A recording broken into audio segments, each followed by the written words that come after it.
supreme point of Hinduism.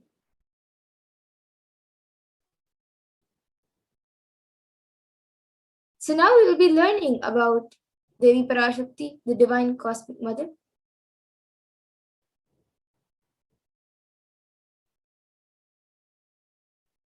Devi is the ultimate pure feminine consciousness, the cosmic mother, and she is the source Shakti. It is in her cosmic womb, the Brahmanda Yoni, from which billions and billions of universes come out and go in. And it is the source where the Big Bang and black holes go on and on. Parashakti is the main deity of the sacred feminine and is the divine consort of Bhagavan Paramashiva, who is the primordial divinity in Hinduism.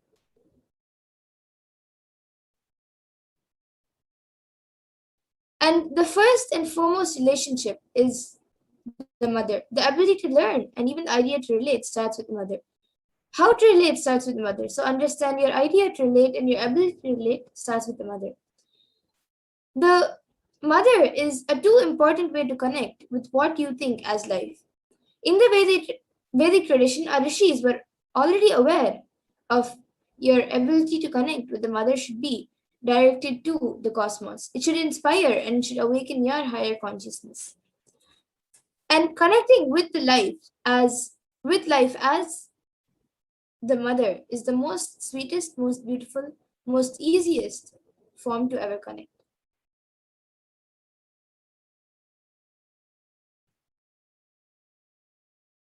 And today, out of his extreme compassion and love, the supreme point of Hinduism is manifesting Devi Parashakti herself and gracing us, answering all our questions, attending to our prayers, giving boons, healing us, and revealing our past, present, and future, and delivering profound spiritual truths and ultimately giving us the experience of Paramashivoham itself.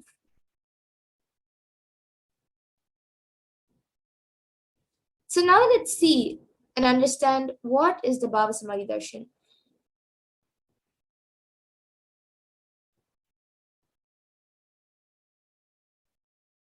So what is Samadhi? Sama is oneness and Adi means source. So Samadhi means one with the source. And Bhava means attitude or aspect. So Bhava Samadhi together means being one with the source through this aspect.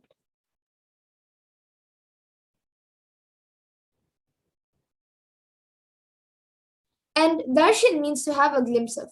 So in the Vedic tradition, it is used to describe the moment when we behold a deity, an avatar, a saint, or an enlightened being, as just seeing such a being can cleanse the karmas of lifetimes and create a deep lasting transformation in the receiver. And darshan is a powerful superconscious vibration that is present around an avatar at all times. He simply radiates darshan just as the sun continuously radiates light. The auspicious moment when the receiver is able to catch it becomes the moment of darshan for you. Raising you to the next level of superconscious breakthrough is like hitting the reset button on your being.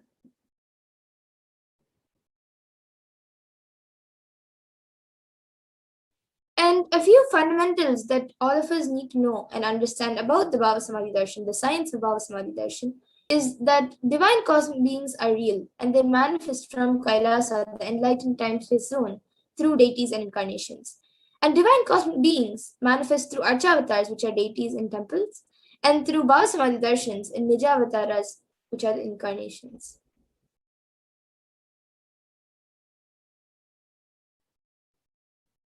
And the Bhava Samadhi Darshan is the science of the Nijavatara, manifesting Paramashiva, the consciousness. It is where the formless, the being of Paramashiva, expresses through the Divya Sharira and manifests as Nijavatar, the physical form for us to experience Paramashiva.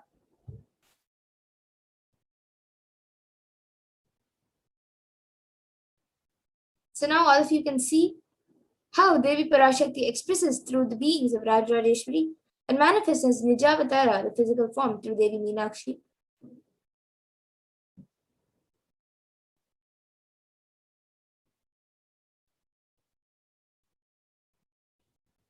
And the Archavatar, the deities, reflect the consciousness and manifestation of the superconscious energy. But unfortunately, human beings are not mature enough to receive the higher level experience from the Archavatar directly. And so the avatar, the physical embodied form, comes down to bridge the gap and create an experience of the superconscious energy in all of us.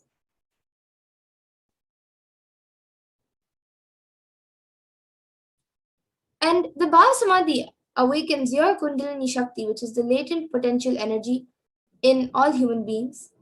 And this influx of superconscious energy visibly slows down the aging process and also improves immunity to disease.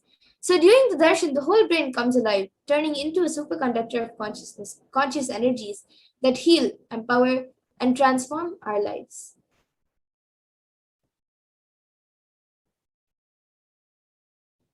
And also during the Bhavasamad darshan, our neurons mirror that of the avatar.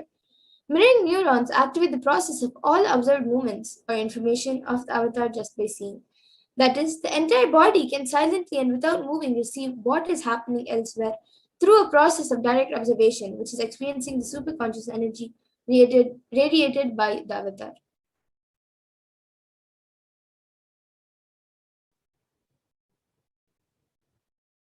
And the Akashic readings are not a prediction, but it is a reading from the cosmic archives, beyond space where creation and destruction happen simultaneously. In the dimension of time stands the present, past, present, and future. But because the Akashic records are stored in the Akasha, the space dimension, there is no past, no present, and no future that exists in the space dimension. And that is why what you call as happened, happening, and yet to happen is clearly already recorded.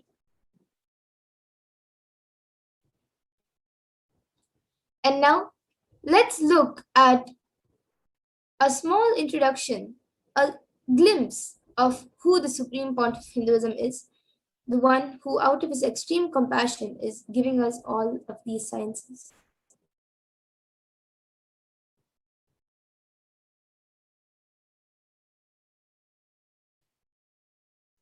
So, the Supreme Pontiff of Hinduism, Jagadguru Mahasannidhanam, His Divine Holiness Bhagavan Nithyananda Paramashivam, is the reviver of Kailasa, which is a macrocosmic, ancient, enlightened Hindu civilization or nation.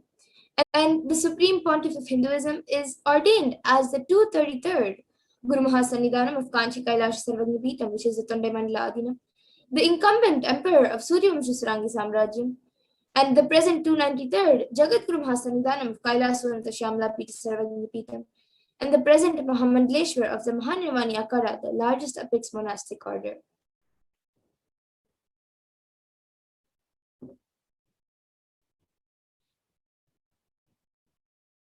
And he is also the 1008th Acharya Mahamandleshwar of the Atal Akada, which is the ancient apex body of Hinduism, the present 23rd Guru Mahasannidhanam of Dharma Mukti Swargapuram Adinam, and is elected as the Supreme Pontiff of Hinduism by a congregation of over 1,000 Hindu leaders.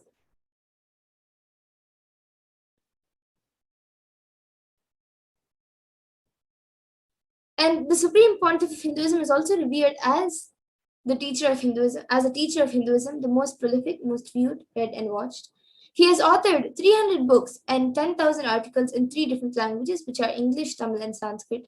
And these are translated into 50 languages with over 1,000 titles.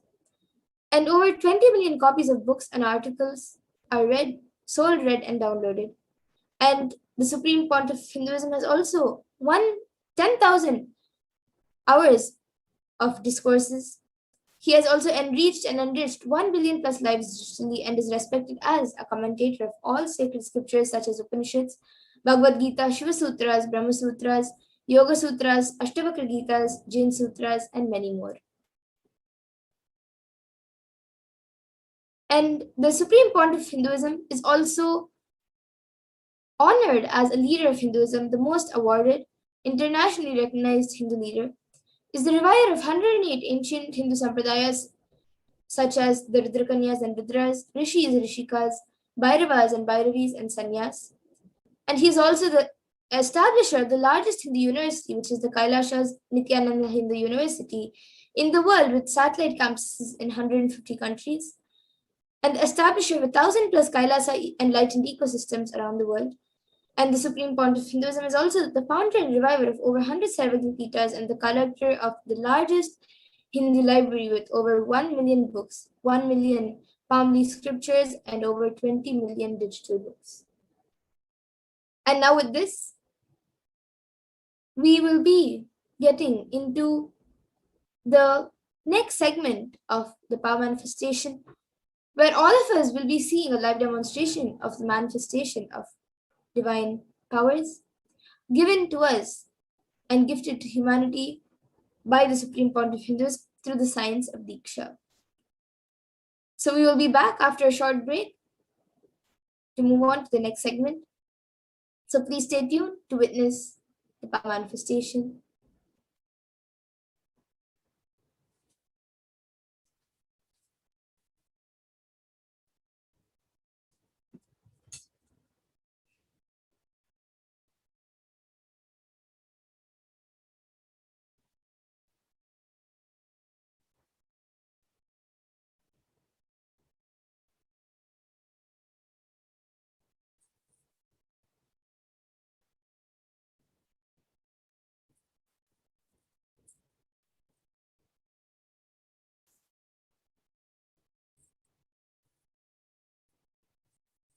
Yes, so now we will be getting into the next segment where we will be seeing the manifestation of extraordinary Shaktis.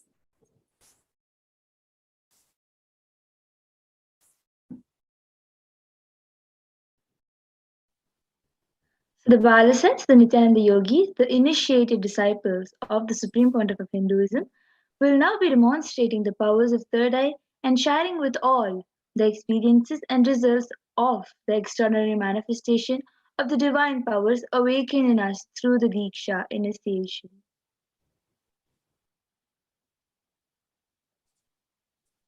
And in today's Baba Samadhi Darshan, all of us will be receiving the initiations into the third eye awakening and various other powers with the blessings and grace of the Supreme Pontiff Hinduism.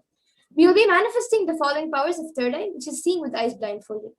And for those of you who might be wondering where the third eye is located and how it works, the third eye is a cosmic browsing center which is located between the brows, which upon initiation one can effortlessly manifest powers and see through the third eye just as you would with your two eyes.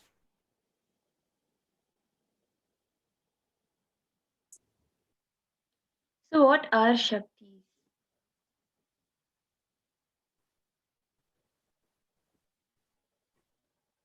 In the Vedagamas, the source scriptures of Hinduism, Paramashiva reveals in elaborate detail that every human being is hardwired to be able to manifest the 463 powers, the extraordinary Shaktis, the divine powers, manifesting powers, the Shaktis, are described as a system, method, and science for human beings to explore the various possibilities and powers and have access to various Shaktis of consciousness. Shaktis manifest from the fundamental cognition that you are a divine. You need to manifest divine and not that you are a man and you need to reach the divine.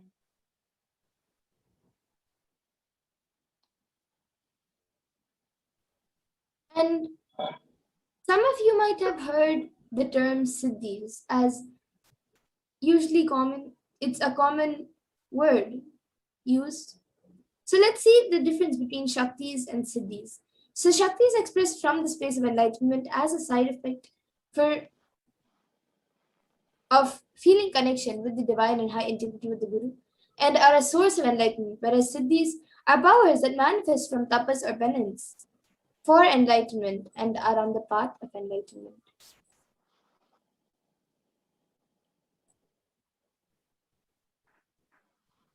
So, few more differences for Shaktis of Paramashiva and Siddhis are the Shaktis of Paramashiva manifest through ordinary human beings in extraordinary way after the initiation from the avatar. And Shaktis are permanent, whereas Siddhis are not permanent and may divert you from enlightenment. And the source of all these Shaktis, Paramashiva, is the primordial divinity in Hinduism, the ultimate reality and cause, which is self-effulgent, Swayam Prakasha, all pervading beyond, unchanging beyond time, space, form, and causality. And as the fundamental base of Avyakta, the unmanifest, and Vyakta, the manifest existence, he performs the Panchakritya, or the five cosmic acts of Shrishti, which is creation, Sthiti, sovereign rulership and maintenance, Samhara, rejuvenation, Throbhava, pulling out a delusion, and Anugraha, which is liberating grace for all living entities.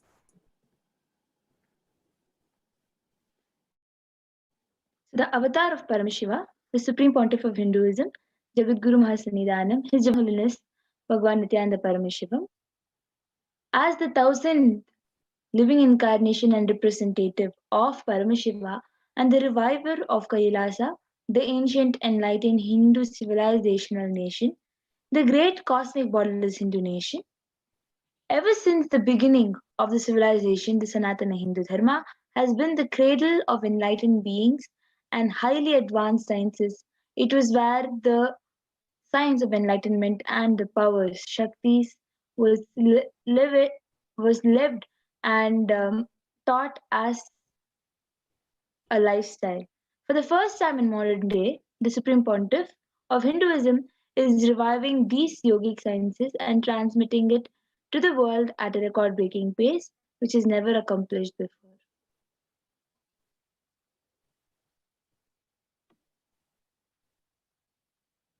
And this knowledge and the science of manifesting these powers, these Shaktis, are passed down from one generation to the next generation through Diksha, which is initiation by the enlightened gurus. And the Supreme Pontiff of Hinduism, being recognized as an incarnation at a very young age, was trained and taught these sciences of the initiation to revive the initiations and knowledge repositories for billions to manifest the science of our manifestation from the disciplines of Vedanta, Tantra, Sri Vidya, Yoga and Yogic powers, Mantra Shastra, Siddha Vidya, science of Aushadha, Advaita, Bhakti Yoga, Paramashivoham and Paramashivoham. You all can also see all the various gurus who have trained Swamiji since he was young. So, how do we manifest these various Shaktis as lifestyle? Every jnana, the ultimate truth, mapped into your consciousness, prajna, manifests as possibility and power of every being, prajnana. Diksha is the direct transfer of spiritual energy by an enlightened being through look, word, or touch. The traditional Vedic book Navaratneshwara states, Sarvasamapi dikshanam muktihi phalamakhanditam avirodhat bhavantyeva prasangyastu bhuktayaha. The main benefit of all initiations is moksha, enlightenment. As a side effect, health, wealth, leadership and well-being happen. And in Rudrayamala Tantra, Shiva says, Devi diksha vihinasya na siddhihi na cha sadgatihi tasmat sarva prayatnena guruna dikshito bhavet. The one who is not initiated does not attain liberation nor a better future.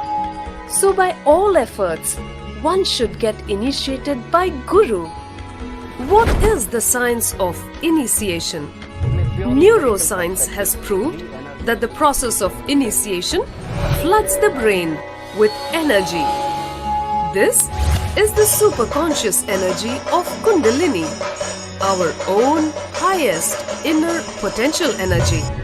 As the Kundalini flows from the thalamus to the cortex, it sets up a powerful energy loop within the brain, which awakens the latent non-mechanical parts which we have never used before.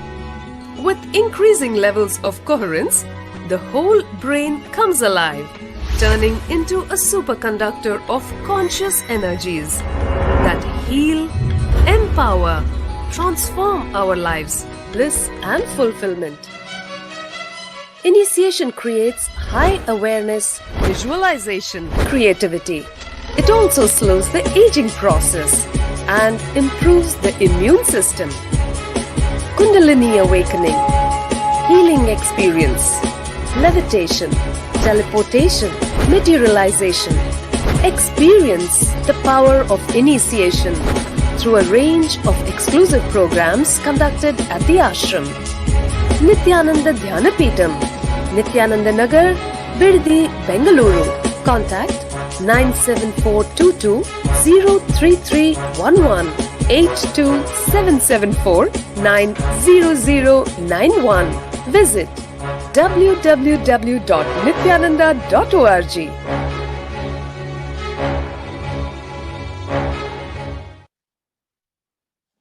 Yes.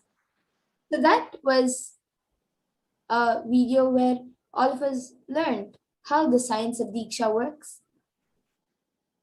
And now we will be seeing how the science of power manifestation is authenticated through 4 aspects of evidences or pramanas.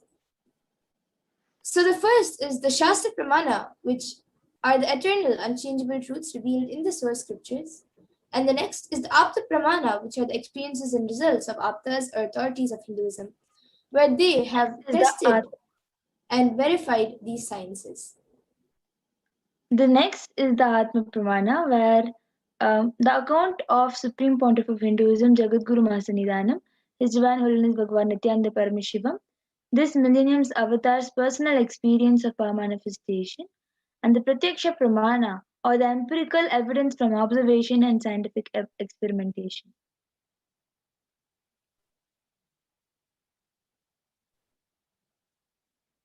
And the Vedas are the ultimate superior authority for Hindus and are pure science where the ultimate truths are explained. And the Agamas are the scriptures where the applied technology and the applied sciences are expanded. And then the Vedas and Agamas, the Veda Agamas, which is a living applied science, are given the status of Shruti as they are directly revealed by Paramashiva. They are the ultimate, eternal, unchangeable truths, and a reference cited from these Shastras or source scriptures is called the Shastra Pramana.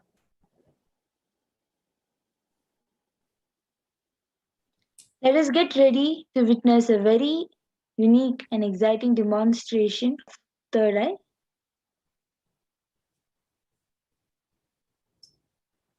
So we'll first be getting into the power of third eye reading, which is reading with eyes blindfolded. Now, Pragya, you can go ahead with the pramanas. So the Shastra Pramana, the scriptural reference to manifest the powers of third eye, comes from the Vijnana Bhairava Tantra. Kapalantarmanonyasa tishthanmilitalochanaha kramena manasodadhyat lakshaye lakshamuttamam. By fixing the mind on the inner space within the crown center and sitting stately without any moment having the eyes closed in succession, by that stability of the mind and inner space, through the power of the third eye, one directly sees the ultimate goal, Laksham, by having the vision beyond the sight that reveals any object or place attaining the space of oneness with the source, Paramashiva.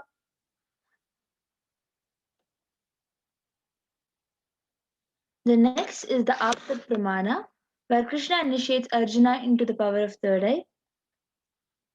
Natu maam shakyase drashtum mane naiva cha swachakshusha divyam dadami te chakshuhu pashya me yogamaishwaram. Bhagavan Krishna says to Arjuna, but you cannot see my cosmic form with these physical eyes of yours. Therefore, I grant you divine third eye vision. Behold my cosmic opulence. In the Hindu Purana, Bhagavad Gita, Bhagavan Krishna initiates Arjuna into the power of third eye to behold Krishna's Vishwarupa Darshan, the vision of his cosmic form. The 11th chapter of Bhagavad Gita, which contains the description of Bhagavan Krishna's cosmic form, is completely narrated by Arjuna as he sees Bhagavan Krishna through the third eye. Inside and outside broke. So next, the Atma Pramana. Experience that I was able to see everything the first experience is that I was able to see everything above around me, above me. The whole 360 degree, 10 directions. Below me, everything I realized not below only I was able everything. to see, I was able to feel, experience all of that. I realized not only I was able to see, I was able to feel, experience. I felt that the skin of the stone on rock on which I was sitting and the skin of this body both carry me equally. You can move on to the next slide. In both, slide, I. So the Pratyaksha Pramana, the empirical evidence from observation and scientific experimentation. When doing daily activities, it was with the positron emission tomography (PET), it was shown that there was high activity which was measured in the brain where the third eye was located, and when in deep samadhi state, only the third eye region was active and almost 90% of the brain was at peace.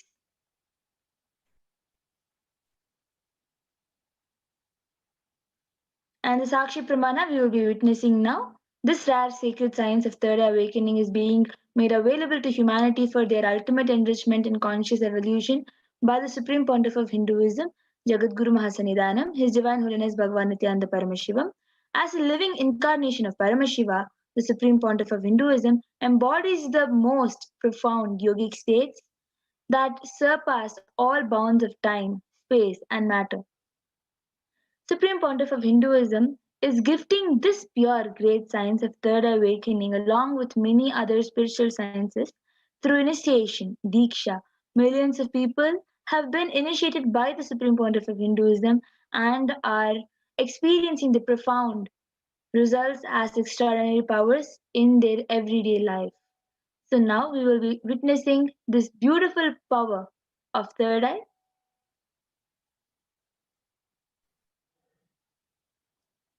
Yes, so request the NTV operator to stop the screen share.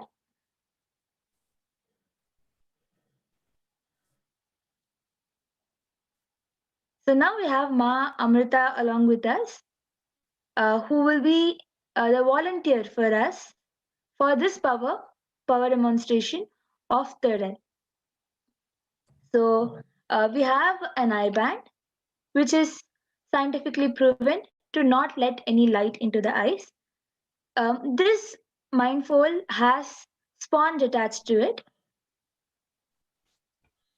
and it has two openings into which the eyes will go and stick, and the sponge will stick onto the face, due to which you will not be able to see anything. Naturally, when you keep a sponge on your face, you will not be able to see anything because it will stick onto your face. So this sponge will stick onto the face when it is tied, and there will be no light that will be entering, which will let her to have any kind of view through the two eyes. So this mindfold will be put on top of Ma Madhura's eyes by the volunteer. Yes. So now Amrita will be putting the eye band on your eyes. And once this is done, any of you watching us on YouTube can put in your comments live in the YouTube chat box, and I will be reading it. You can put anything you would like me to read, either a sequence of emojis, a sequence of numbers, anything you want me to read. Yes, you can move it a little bit down. Yes.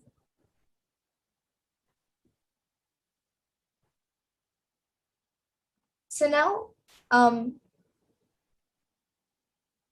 Amrita will be projecting the live YouTube comments in front of me. So we have the last comment from Raman Vashishtaya, who has put Jai Nithyananda Paramashivoham. Yes, and I think before that, actually I'll be turning to all the four directions: right, left, up, and down. So as you can see, there is no kind of holes or anything. When she's turning and showing, you can see there is no gaps where the light can enter. So now you can start putting down the comments in the YouTube comment section.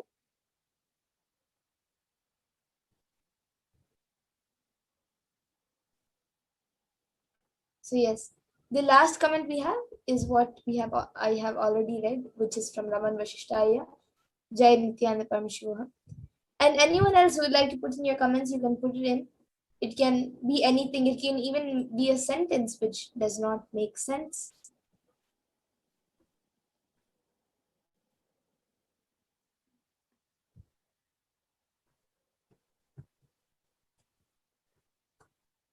And as we wait for some comments, I also have this Bhagavad Gita decoded book with me.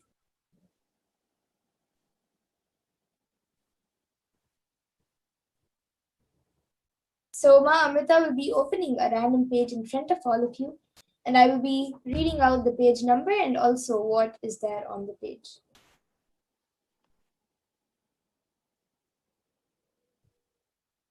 Okay, so we have before I start reading the Bhagavad Gita, I think we also have a comment from Sri Nithyananda Paramashivam who has put gratitude is the greatest prayer, thank you is the greatest mantra. And he has again put surrender is the ultimate technique to merge with existence.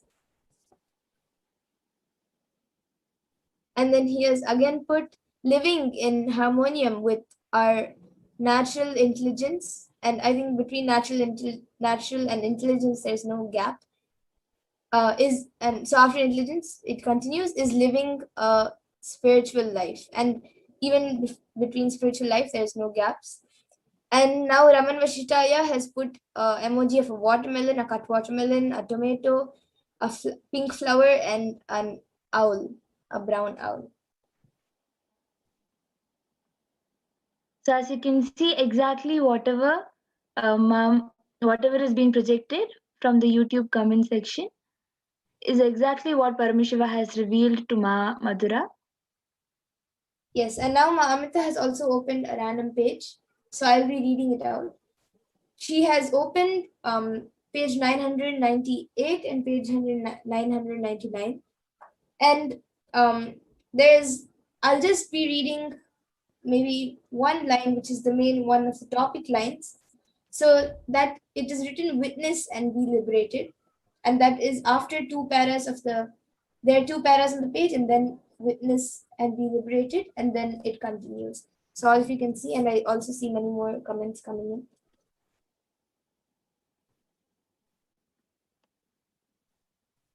Okay, so now we again have after Raman Vashishtaya, we have Sri Nithyananda Paramashivam who has put destiny depends on how you choose to respond to every situation life presents to you, and to respond in the between no gap.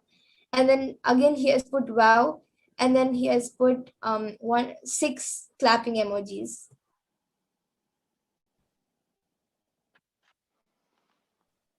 Wow, amazing. With my 2 eyes, I took some time to count how many clapping emojis, whereas through the third eye, immediately she was able to say there were 6. So amazing. If anyone else wants any more of the reading, you can put on your comments. Yes, and Ma Pragnana, would you be able to project the Facebook comments? I think we have some comments coming in there too.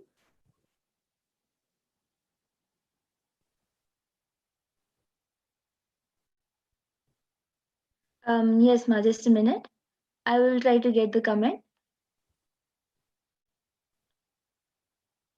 And in the meantime, if anyone else watching us on YouTube would like to put more comments, you can put your comments in.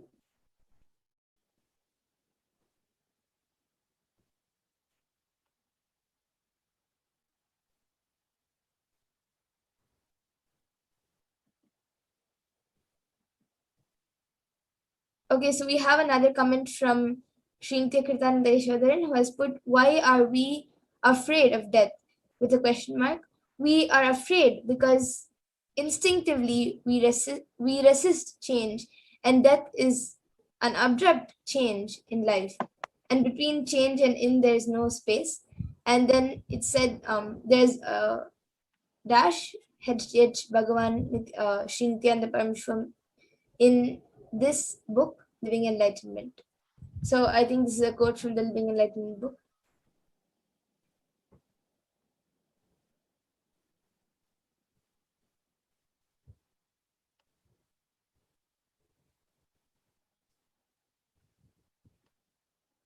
Would Wow. anyone else like to put in your comments? So if anyone else has any comments, you can put it down.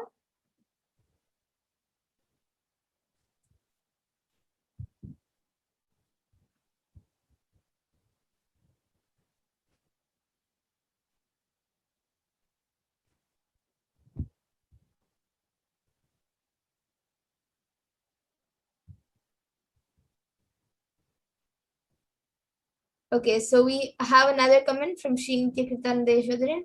Amazing, Ma. Thank you so much. And we have Raman Vashishtaya, who has put, how can I get this power of third eye, with a smiley emoji. So Aya, once this, as you watch Darshan itself, the Parashakti Akashic readings and the Bhavasamadhi Darshans, which Swamiji gives, Swamiji also gives the initiations and he initiates you into the powers of third eye. So once you have, if you have a glimpse itself of this darshan, then you are initiated into the power of third eye, so you can start manifesting. And again, Srinitya Kirtanandeshwaranaya has put Kalavairava is the Lord of Time. He takes care of the maintenance of the Dharma, the honesty and authenticity. Kalavairava is the deity of esoteric powers.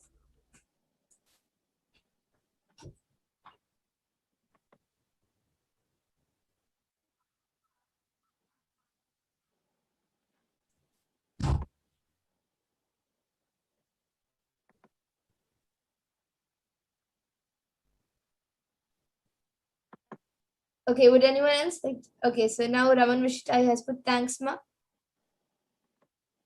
Would anyone else like to put in your comments? So I'm just sharing the Facebook comment. Okay. So then today we're going to even read comments from Facebook.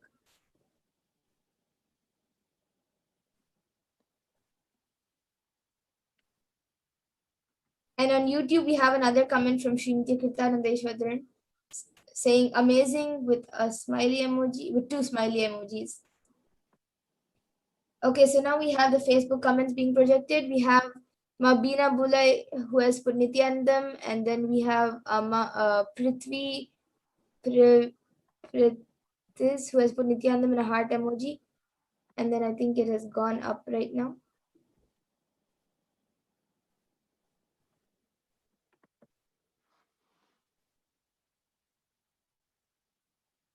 Okay, and after that we have we have uh we have another person, Florence Top, who has put Nityanandam, and she has again put a namaskar emoji and a flower emoji.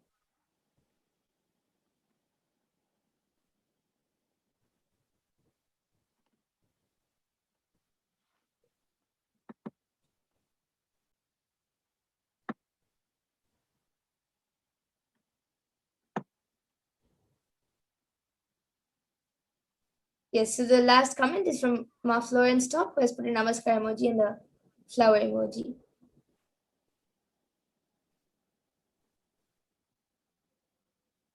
Is that it? I guess there's only 4 comments being projected.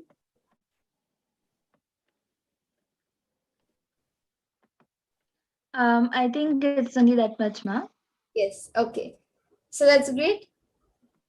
Now, are there any more comments on YouTube? Mamita, can you please project the comments? Yes, okay. So now with this, I think we can move on to the next powers. So I request Mamita to now remove my IBAN. So all of you can now see as Amrita removes my IBAN.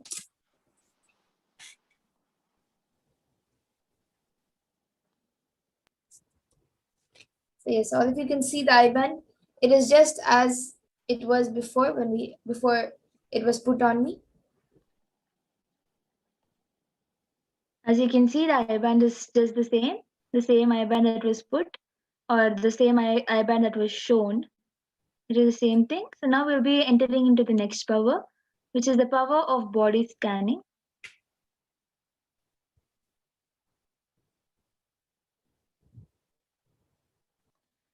So in this power of body scanning, one awakens to the ability to scan illnesses, various diseases, medically diagnose issues, and provide solutions through the awakened third eye.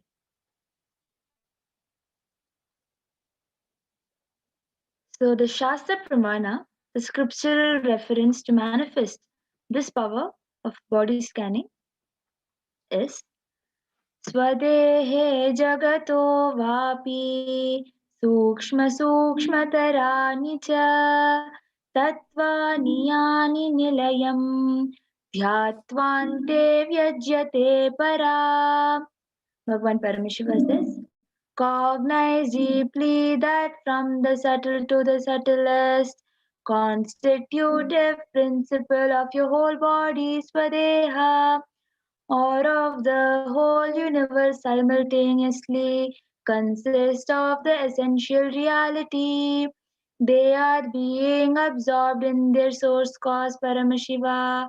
By the experience of such restful awareness, one becomes complete from all thoughts and the ultimate universal divine power. Paradevi Adi Shakti is revealed and the supreme power manifestation happens.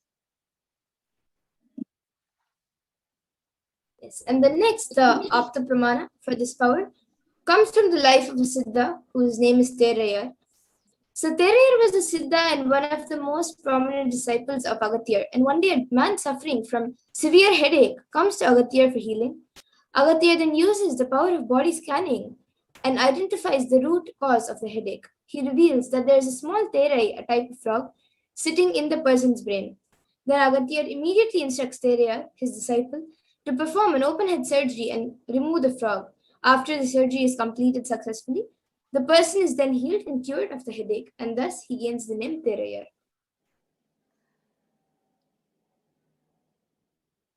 So the Atma Pramana, an account from the supreme point of Hinduism, Jagadguru Mahasanidhanam, Bhagavan Nithyananda Paramashivam's own life, time-tested and authenticated science. On the 22nd December 2019, the supreme pontiff of Hinduism, His Divine Holiness Bhagavan Nithyananda Paramashivam, revealed how Swamiji uses the power of body scanning. Paraphrasing his words, only when I had the multiple compound hand fracture, I was forced to go for surgery and therefore for medical checkup related to that. At that time, they detected heavy metal quantity in my different organs. It was revealed that I had been poisoned without our knowledge. I immediately used diagnostic methods instead of medical facilities to study the body condition due to the poisoning. Through body scanning, I found out what the problems, the imbalances had happened, and where balance has to be done. I use allopathy as a second opinion to verify my findings. So you can even see the visuals where the medical treatments were happening, the diagnostic methods were being used.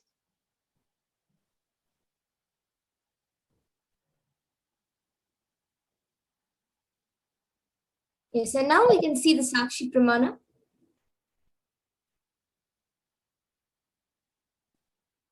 So all of you can see the pictures of a few screenshots taken from social media where few of the thousands of disciples have shared their experience of them manifesting the power of body scanning after the initiation of by the Supreme Pontiff Hinduism. And now we ourselves will be witnessing this power of body scanning. We will be seeing a live demonstration. So any of you who would like a body scan can put your comments in the YouTube comment section and we will be doing a body scanning for you.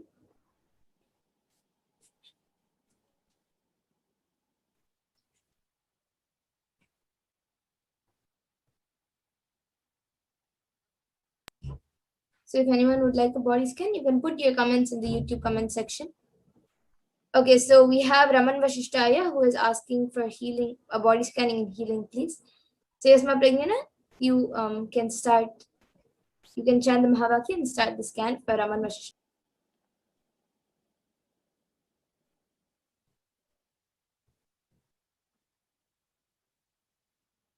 Yes, ma'am.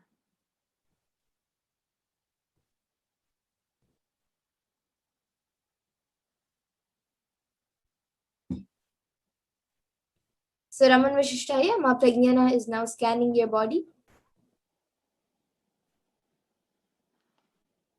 And anyone else who would like a body scan can put your comments, and we will be doing a body scanning for you.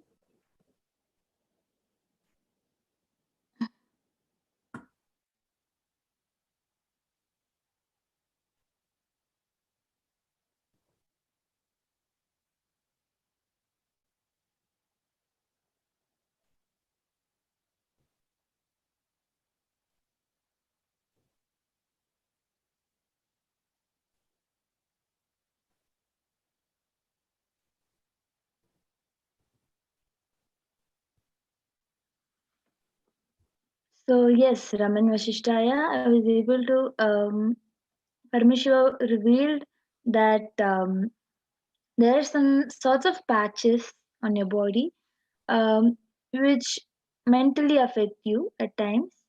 Those patches in your body sometimes mentally affect you, and sometimes it irritates also.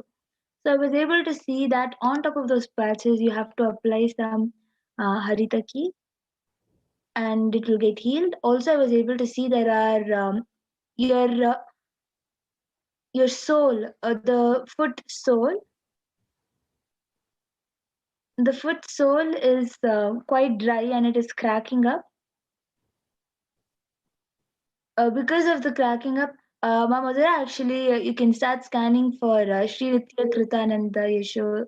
Then he is also asked for scanning. You can start scanning as I'm revealing. So, yeah, I was also able to see that there is lots of dryness in the bottom of your foot, which is um, which is causing lots of pain when you're walking.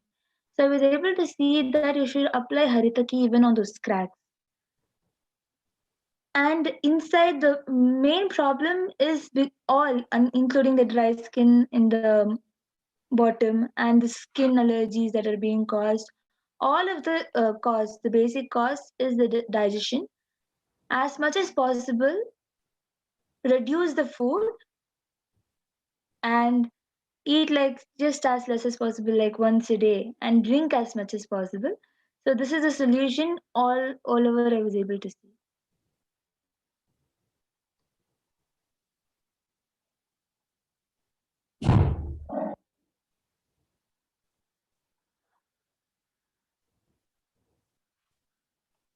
So Shrintya Kritananda Yashodharanaya, I was able to see that for you, Aya, when I scanned, I was able to see that in your body there's a lot of dryness. Not outside, it's very less. Like you only sometimes you're able to actually feel the dryness, but mainly inside the body, everywhere throughout the body in different uh, places. It keeps getting dry. So I was able to see that this is because of the type of water you're drinking. In that, I think it's hard water which you're drinking, and there are also other uh, chemicals and minerals which are in the water, which are affecting your body and making it dry. So even if you're drinking water, it's actually making the body dry. So I was able to see that for this, as much as possible, try purifying the water as much as possible. And like you can maybe boil the water and then keep it uh, to cool in the fridge or wherever you would like, and then drink it. Or you can maybe get a water purifier and get purify the water as much as possible before you drink it. And another solution that I was able to see was that every day night, at least 1 hour before you sleep, you can have a teaspoon of honey, like organic um, honey. You can just eat 1 teaspoon of the honey. That will also help in the healing of the dryness throat. For you, Srinitya Kritananda Yashodharanaya. So I So request you to yes, get back in the comment section if you were able to relate. so yes. So Raman Vashishtaya has gotten back in the comment section saying, I do have allergies. So as you all also can see, it has been projected. I do have allergies and feet and digestion problems. Thanks for the solution. Yes, Aya, you can follow the solution and you will see that there is lots of improvement in your allergies and digestion. So if anyone else also wants, you can come back for body scanning every day. The same live session will be happening every day at 2 a.m. Indian Standard Time. Yes, and we also have Srimati Kritanandeshwaranaya was put, wow, that's 100% accurate. I will surely follow the solution. Thank you so much. Yes, Aya. Thanks for getting back. And with the grace and blessings of Swamiji, you will surely be healed of any problems which are there and anything else also in your life. So yes, as and I also see Raman Vishtaya has now posted, I have a lot of heat in body due to medicines which are causing digestive problems and constipation. Yes, Aya. So now when Ma Pragyana scanned and has given the solution, you will surely be with Swamiji's blessings that will be healed. And during the body scanning, healing also happens. So you will surely be healed. And with this, as Ma Pragyana said before, anyone else who would like a body scanning every day at 2 a.m. IST and 4 p.m. IST, we will be having the power manifestation segments and the preparations for the Parashakti Akashic readings. So you can join us every day again. And we will be more than happy to manifest the powers with the blessings of Swamiji and help you all manifest what you want. So with this, we will now be concluding this power manifestation segment and moving on to the further segments after a short break. I thank all of you for joining us and please stay tuned for the further segments. Thank you, Nithyananda. Thank you, Nityananda.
So now we will be learning about the divine feminine consciousness in this segment. We will be learning more about Devi Parashakti. So to get started with, we will be first seeing the Dhyana Shloka of Devi Parashakti, which comes from the Lalita Sahasranama. Sindhuraruna Vigraham Trinayana Manikya Mauli Spurat Taranayaka Shekharam Smitamukhi Mapina Bhakshoruham Panibhyamali Purna Ratna Chashakam Raktotpalam Vibratim Saumyam Ratna Gatastha Rakta Charanam Dhyayet Param Ambikam. And the translation for this verse is, the Divine Mother is to be meditated upon as shining in a vermilion red body. We can go to the previous slide, please.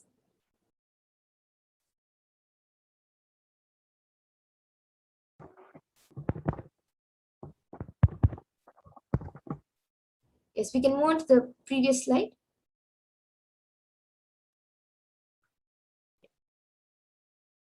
Am And the translation is that I meditate on the great empress. She is red in color, and her eyes are full of compassion. She holds the noose, the goad, the bow, and the flowery arrow in her hand.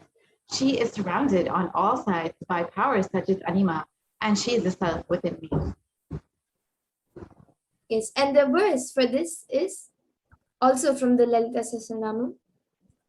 Arunam karunam tarangatakshim datapaşankuşapuşpabanachapam animadhibhiravritam ayukaihi rahamityeva vibhavaye bhavanim.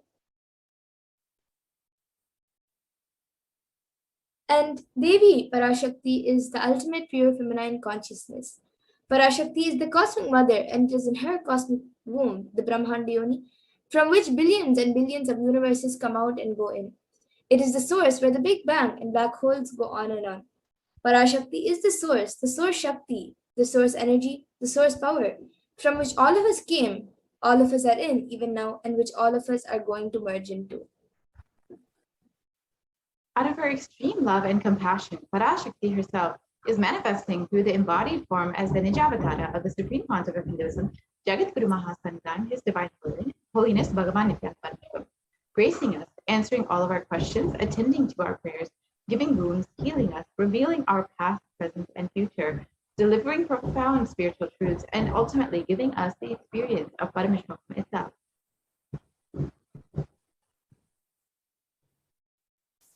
And in the words of Devi Parashakti herself, raising as Omkara, expressing as Vedas and Agmas, blossomed as Srimkara, filled as Parashorasi, living in 40 triangles, the Kailasha Swami, who is in Kailasa, Sripura Chintamani, Parashorasi, sitting as part of Paramashiva, Parameshwari, who rules the world, Paramashakti, Manonmani, Meenakshi.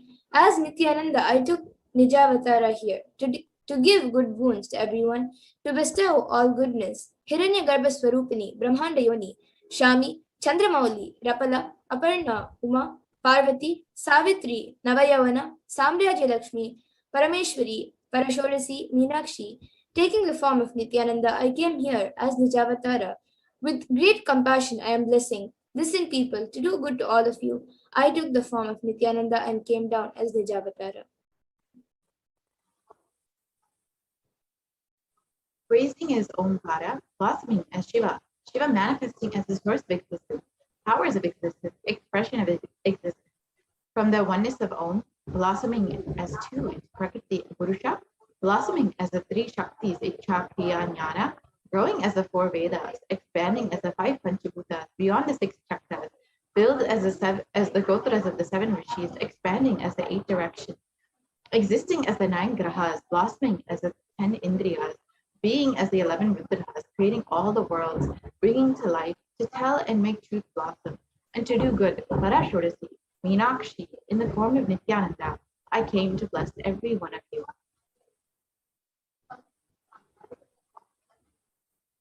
And now let's see how we can receive Devi Parashakti. So literally you are seeing Paramashiva and Parashakti at that moment. She is there on your screen, so always receive her very traditionally. You can keep 2 betel leaves, 1 banana, 1 betel nut, and 1 coin in front of the screen as you watch Devi Parashakti. And for those of you who don't know, in the Hindu tradition, the coin is considered the traditional dakshina. So it can be the lowest value. In India, it can be just a paise, and in the US, it can even be just a cent. Swami says, I'm not trying to monetize. Keep even 1 cent, it is okay. So for 100 days, if you have darshan, it will add up to $1. In India, even 1 paise is okay. Offer that to Devi. After darshan is over, do namaskar and eat the banana with betel leaf and betel nut. Take it as prasadam immediately. Collect those coins and send them to the LA temple. The betel leaf, betel nut may look too small, but in a few days, you will see how much it adds to your sentiment that really Devi is there. You will not take the Devi darshan for granted. Rituals will break your monotonous, unconscious mentality and lifestyle and remind you and raise you to the powerful cognition. It will break your unconscious behavior.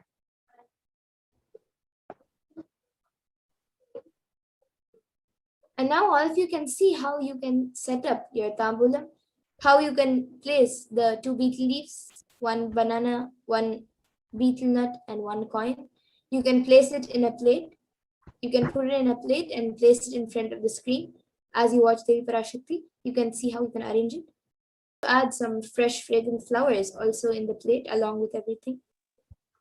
Yes.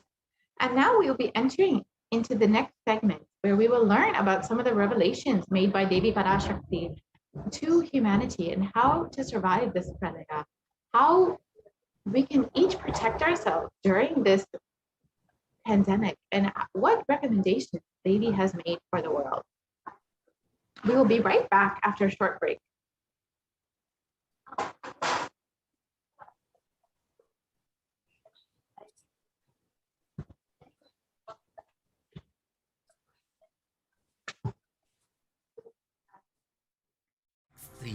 Don't die within next 3 years.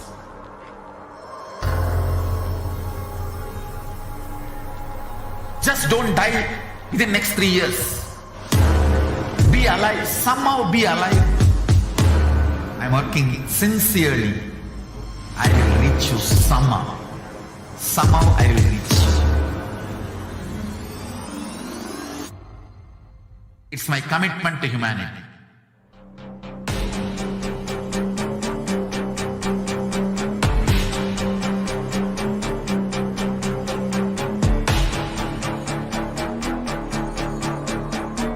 Just don't die within next 3 years. I will reach you wherever you are, whichever corner of the world you may be. I will reach you with enlightenment. You manifesting the space, state, powers, being Paramashivoham. It is possible, and it is possible for you.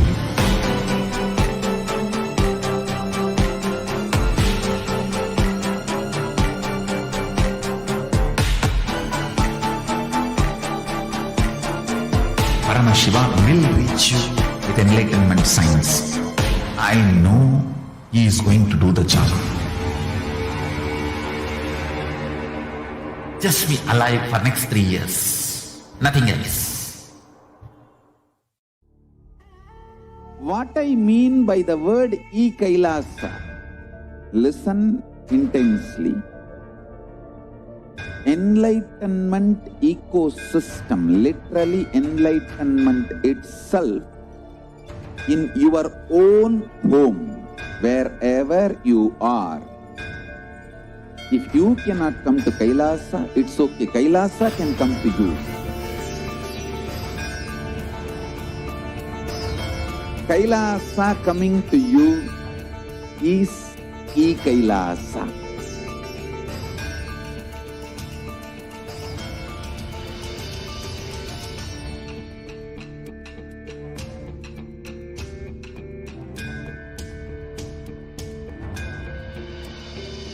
I will revive Hinduism. I am a Hindu revivalist, not by any revolution, but by evolution.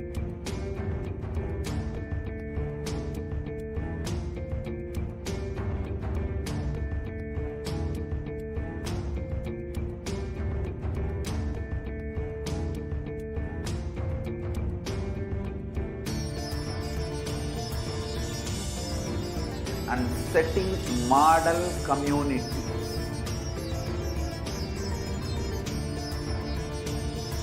Kailasas, enlightenment ecosystems, Sarvanya Peethas all over the world.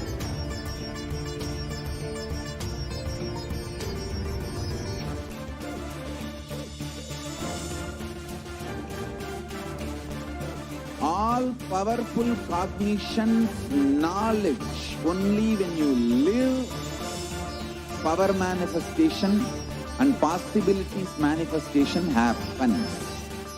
It's a fundamental truth.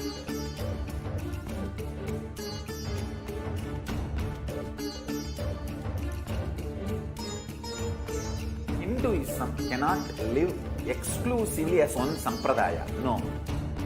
All sampradayas of Hinduism is an ecosystem.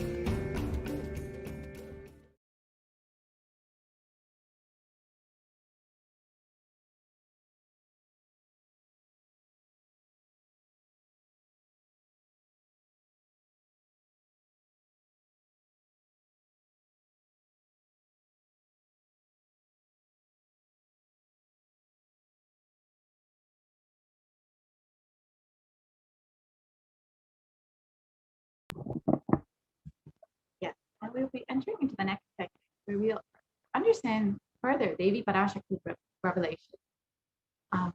It looks like the slides are looking a little bit much. If we can just stop and restart the screen share.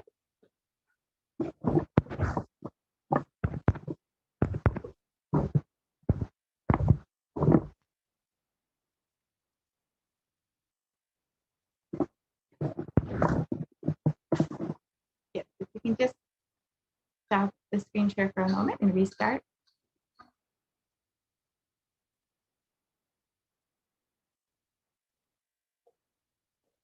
So now we will be entering into the next segment where we will understand Devi Parashakti's revelations on the sacred secrets of Hindu birth. So let us watch Devi's revelations in her own words and let us look into these revelations deeper.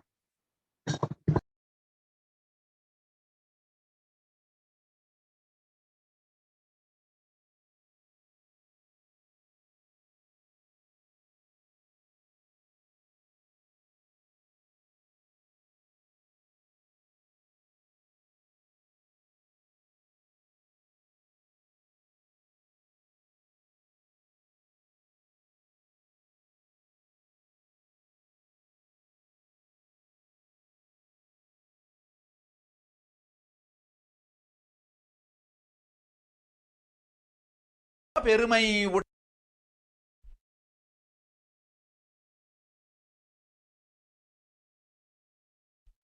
நன்றாய் கேட்டுக்கொள்.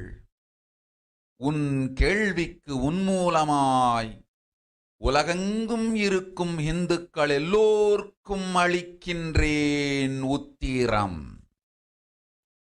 கேட்டு வாழ்ந்தால் உங்கள் வாழ்க்கை பத்திரம். நன்றாய் கேளுங்கள். பிறப்பின் ரகசியத்தை பிறப்பிலா பெருமை உடைய பரமேஸ்வரி சொல்லுகின்றேன் கேளுங்கள். அண்டஜம், யோனிஜம், ஜலஜம், பீஜம் எனும் 4 விதமான பிறவிகளில் 84,000 யோனிகளில் பிறக்கும் பிறப்புகளிலேயே பெருமை வாய்ந்ததும் உத்தமமானதும் மனித பிறவி. அந்த மனித பிறவியிலும் பலமுறை பிறந்து உழன்று அரசியல், பொருளாதாரம், சுகபோகம், தர்மம், அர்த்தம், காமம் எனும் ஆசைகள், துக்கங்கள், அச்சங்கள் அனைத்திலும் அழன்று உழன்று இனி வேண்டாம் இப்பிறவி, வேண்டுவது மோட்சமே என்று முடிவெடுத்தோர்க்கு மட்டுமே ஹிந்து மத யோனிஜம், ஹிந்து பெற்றோர்க்கு பிறந்திடும் சனாதன ஹிந்து தர்ம யோனிஜம். மனித பிறவி உத்தமம், சனாதன ஹிந்து தர்ம மனித பிறவி உத்தமோத்தமம். இந்த உத்தமோத்தம பிறவி எடுத்த எல்லோருக்கும் ஜீவன் முக்த விஞ்ஞானத்தையும் சனாதன தர்மத்தையும் காக்கின்ற கடமையும் உண்டு. அதனால் வருகின்ற நன்மையெல்லாம் அனுபவிக்கும் உரிமையும் உண்டு. இந்த கடமையை செய்வோம் என்று சத்தியம் செய்ததனால்தான் அந்த உரிமை அளிக்கப்பட்டது. பூமிக்கு வந்தபின் மனம் மயங்கி மதிமயங்கி சனாதன தர்மம் காக்க மறந்ததனால் மாயை அவர்கள் உயிரை பறிக்கின்றாள். நன்றாய் புரிந்து கொள்ளுங்கள். உயிரை கொடுத்தாலும் தர்மத்தை காப்போம் என்று உறுதி எடுத்தவர்க்கே சனாதன ஹிந்து தர்ம யோனிஜம் அளிக்கின்றேன் யான். உடல் பெற்ற பிறகு ஊழிப் பெருவலியால் ஆசை அச்சங்களை உதறவிடாது, உதறியும் விடாது சனாதன ஹிந்து தர்மம் காக்க மறந்தோரை உயிர் வாழத் தகுதியில்லாதவர் நன்றாய் கேட்டுக்கொள்.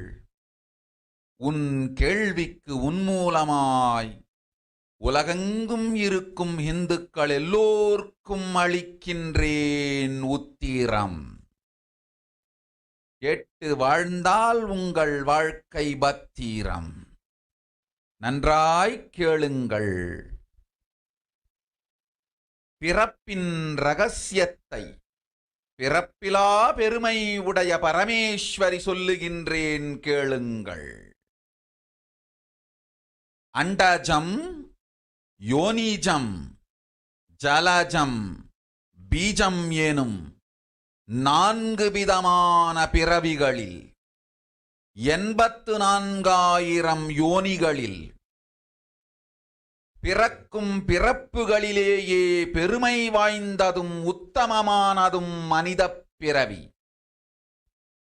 அந்த மனித பிறவியிலும் பலமுறை பிறந்து உழன்று அரசியல், பொருளாதாரம், சுகபோகம், தர்மம், அர்த்தம், காமம் எனும் ஆசைகள், துக்கங்கள், அச்சங்கள் அனைத்திலும் அழன்று உழன்று இனி வேண்டாம் இப்பிறவி, வேண்டுவது மோட்சமே என்று முடிவெடுத்தோர்க்கு மட்டுமே ஹிந்து மத யோனிஜம், ஹிந்து பெற்றோர்க்கு பிறந்திடும் சனாதன ஹிந்து தர்ம யோனிஜம். மனித பிறவி உத்தமம், சனாதன ஹிந்து தர்ம மனித பிறவி உத்தமோத்தமம். இந்த உத்தமோத்தம பிறவி எடுத்த எல்லோருக்கும்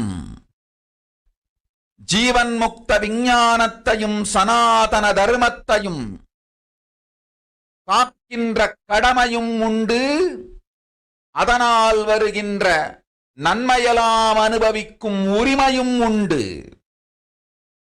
இந்த கடமையை செய்வோம் என்று சத்தியம் செய்ததனால்தான் அந்த உரிமை அளிக்கப்பட்டது. பூமிக்கு வந்தபின் மனம் மயங்கி மதிமயங்கி சனாதன தர்மம் காக்க மறந்ததனால் மாயை அவர்கள் உயிரை பறிக்கின்றாள். நன்றாய் புரிந்து கொள்ளுங்கள். உயிரை கொடுத்தாலும் தர்மத்தை காப்போம் என்று உறுதி எடுத்தவர்க்கே சனாதன ஹிந்து தர்ம யோனிஜம் அளிக்கின்றேன் யான். உடல் பெற்ற பிறகு ஊழிப் பெருவலியால் ஆசை அச்சங்களை உதறவிடாது, உதறியும் விடாது சனாதன ஹிந்து தர்மம் காக்க மறந்தோரை உயிர் வாழத் தகுதியில்லாதவர் பட்டியலில் உடனடியாய் மாயை சேர்க்கின்றாள். அதனால் ராட்சசர்களும் அசுரர்களும் தானாகவே இவர்கள் உயிரை எடுக்கின்றார். நன்றாய் புரிந்து கொள்ளுங்கள். உயிரை கொடுத்தாலும் தர்மம் காப்போம் என்று நிற்பவர்க்கு நிலைத்திடும் வீரஸ்வர்க்கமும் கைலாச பதவியும் எக்காரணம் கொண்டும் தர்மம் காக்க மறந்த உத்தமோத்தம ஜனனமான சனாதன ஹிந்து ஜனனம் பெற்ற மக்களுக்கு இல்லை வேறு கதி. சனாதன ஹிந்து தர்ம மனித ஜனனம் உத்தமோத்தம மனித ஜனனம். உங்கள் உரிமை உலகில் அதிகம், உங்களுக்கு கடமையும் உலகில் பெரிது. தர்மம் காத்தலே கடமை, தர்மம் காக்காதார்க்கு உயிர் வாழும் உரிமை இல்லை.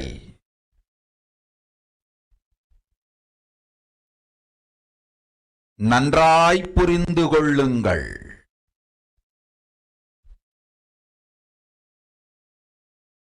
உத்தமோத்தம பிறவியான சனாதன ஹிந்து தர்ம பிறவி எடுத்த எல்லோரும் புரிந்து கொள்ளுங்கள். உங்கள் வாழ்வின் முதற்கடமை தர்மம் காத்தல். தர்மம் காக்க தர்மம் உங்களை காக்கும். சனாதன ஹிந்து தர்மம் காக்க மறந்திட்டால் வாழும் உரிமையை நீங்கள் இழந்து விடுகின்றீர்கள். அதற்கு மேல் வாழ்ந்தென்ன அழிந்தென்ன? பூமிக்கு பாரம் குறையட்டும் என்று அசுரர்களும் ராட்சதர்களும் உங்களை உண்டு தீர்க்கின்றார்கள். அதையும் மாயை கண்டு சும்மாவிருப்பாள். பிரபஞ்ச ரகசியத்தை, பிறவியின் ரகசியத்தை உலகிற்கெல்லாம் உத்தரமாய்ச் சொல்லிவிட்டேன். புரிந்து வாழ்வில் நடந்து உயிரை பத்திரமாய் பார்த்துக் கொள்ளுங்கள். அன்னை சொல்லும் அருள் சத்தியம் இது. ஓம் ஓம் ஓம்.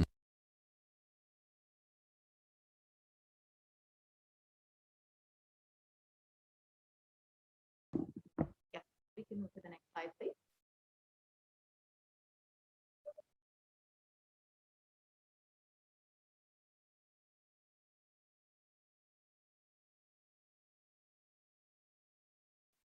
We can move to the next slide. We can exit out of this video.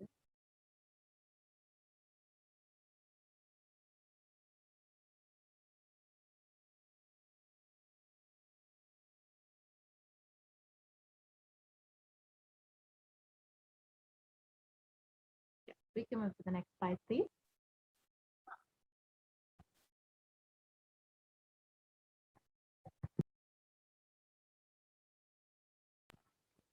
So let's look at Devi Parashakti's revelations mapped into English. Listen, Andajam, Yonijam, Jalajam, Bijam. Like this, in 4 types of birth, there are 8,400,000. Sorry, can we go back to the yonis? In all these births, the most greatest birth of them all is the human birth. Even in that human birth, being born and toiled many times, parents and toiled in politics, in finance, in luxuries, in dharma, artha, kama. And those who decide of not wanting this birth, wanting only moksha, only those will have Hindu dharma yonijam, the Sanatana Hindu dharma yonijam of being born to Hindu parents. Human birth is uttama, best. Sanatana Hindu dharma human birth is uttamottamam, best of the best. Everyone who took this uttamottama birth has the responsibility of protecting the science of living enlightenment and Sanatana dharma.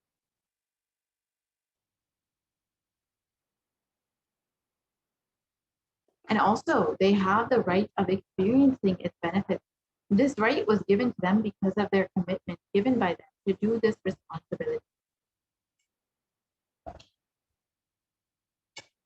After coming to Bhuloka, by getting mentally deluded, forgetting the dharma of protecting Sanatana dharma, Maya, she is taking away all their souls.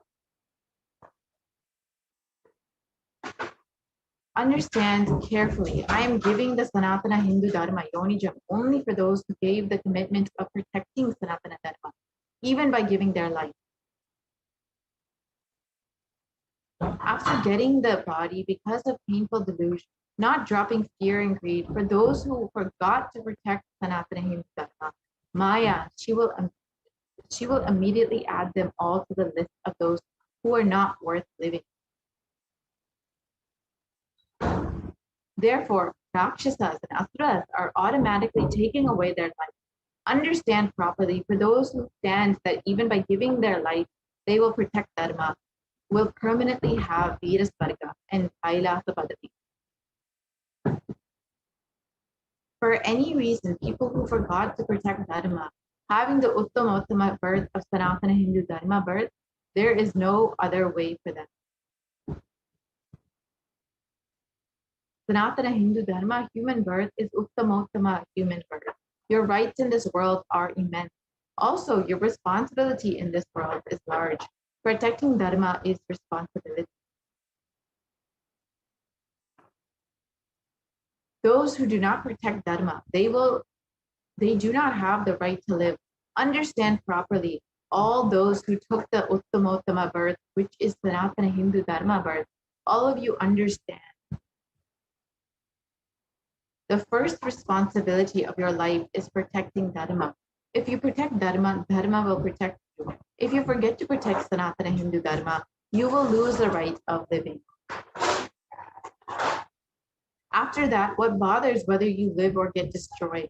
Asuras, Rakshasas will eat you, so that the burden of earth is reduced. Seeing that Maya, she will keep quiet. So let us look at Devi Parashakti's revelation further. As you can see, an overwhelming majority of Hindus, 94%, live in one country, India. The largest population of Hindus outside of India is Nepal, with 2% of all Hindus, and Bangladesh, which is 1% of all Hindus. 90% of Hindus are in India, and it is one of the worst hit by COVID-19. This, unfortunately, is not a mere coincidence.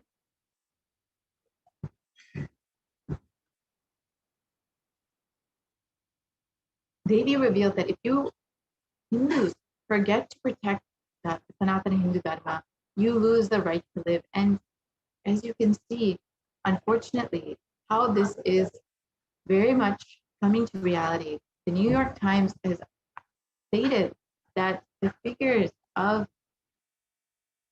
COVID-19 are far worse than what is being reported, that nearly half of the Indian population is infected with COVID-19 in a worst case scenario, with over 4 million deaths. This is very, very shocking and deeply disturbing, but this could be the worst case scenario at the moment.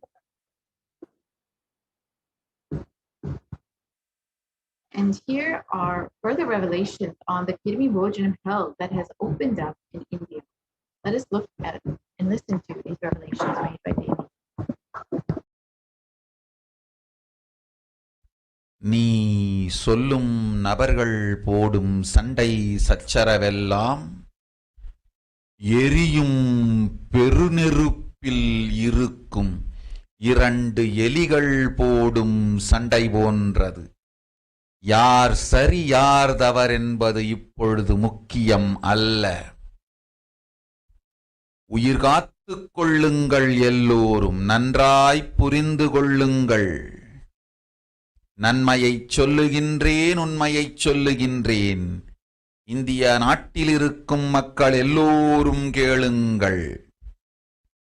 கருட புராணத்தில் வியாசன் சொன்ன கிருமி போஜனம் என்னும் நரகம் திறந்து நேரடியாய் India மீது இடிபோல் விழுகின்றது. ஆதி கைலாசத்திற்கு ஓடிச் சென்று வருமுன் காத்துக்கொள்வது மட்டுமே ஒரே வழி. கொரோனா பெருந்தொற்று கொள்ளை நோய் கிருமி போஜனம் எனும் நரகத்தை பூமிக்கு கொண்டு வந்து விட்டது. அகோர தாண்டவத்தின் ஆட்டம் யாராலும் அடக்க முடியாத அளவிற்கு ஆரம்பித்து விட்டது.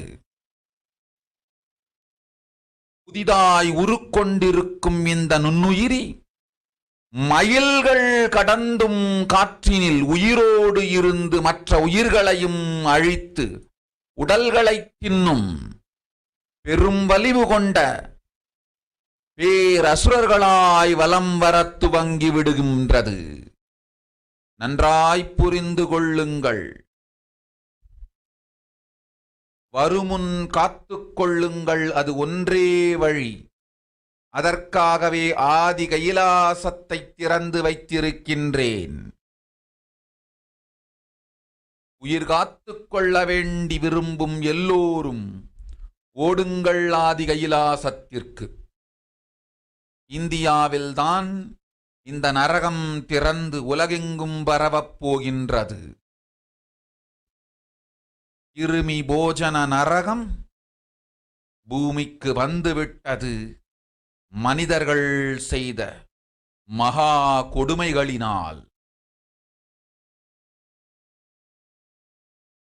அன்னை முன்னின்று என் அடியவரைக் காப்பேன் சொல்வதைக் கேட்டு உயிர் காத்துக் கொள்ள விரும்புவோர் வருமுன் காப்பது ஒன்றே வழி என்று தெரிந்து செல்லுங்கள் ஆதி கையிலைக்கு. ஓம் ஓம்.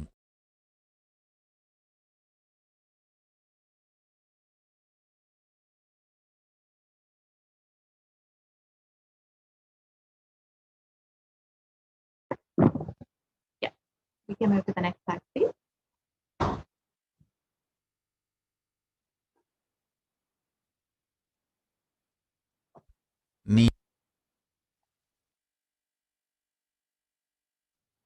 And let's look at Devi Parashakti's words mapped into English. Everyone in India, all of you listen. The hell of Kirmi Bojanam that was mentioned by Vyasa in the Garuda Purana has opened, and it is directly falling on India as center.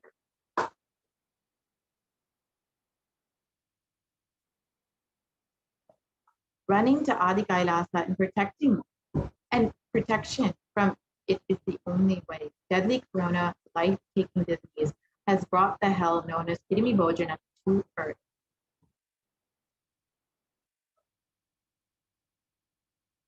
The dance of the Agora Dandava, which no one could control, has started. This microorganism that has formed will be alive in air for miles together. Destroying other souls, it will eat bodies. It has started roaming as great demons with tremendous strength. Understand properly, prevention is the only way. For that, I have opened Adi Kailasa. For those who want to save their lives, all of you run to Adi Kailasa. Only in India, this hell is going to open and is going to spread to the whole world. This Kirmi Bojanam hell has come to earth because of the suffering done by humans.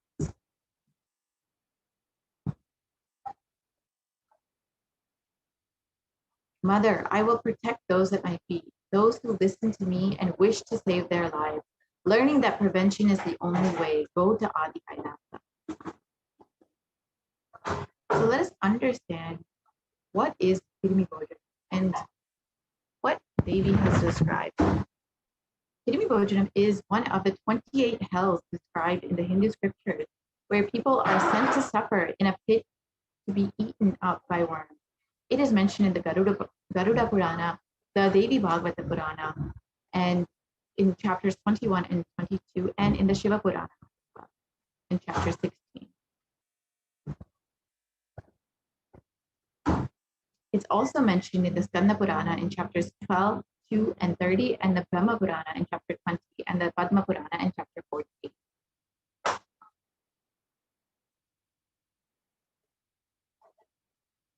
The description is that, O excellent sage, above the nether regions are the hells where the sinners are scourged. Listen to their description.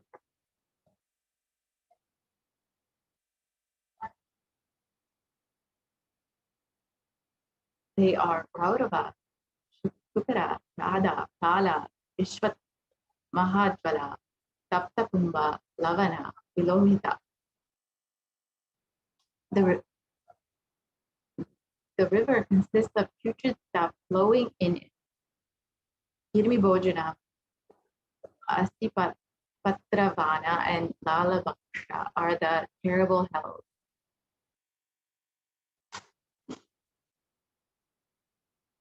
So Devi revealed that only Om Om. will do the Padayatra in India? Will the people of India?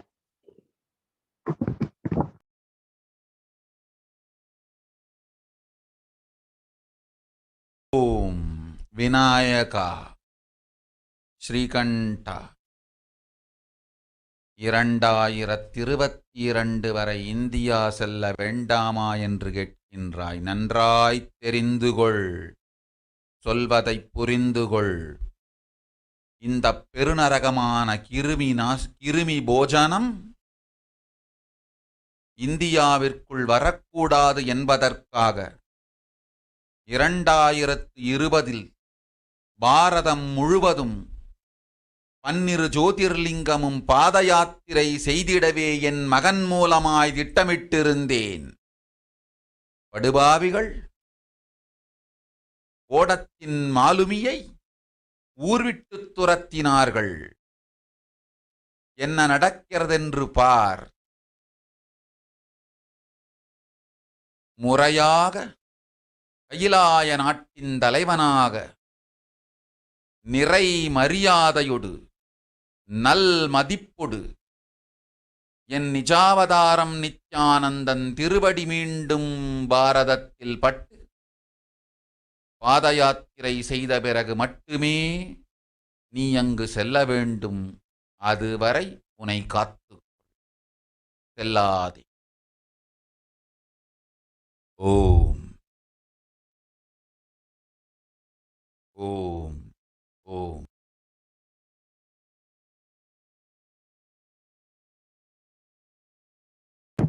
Yes, we can.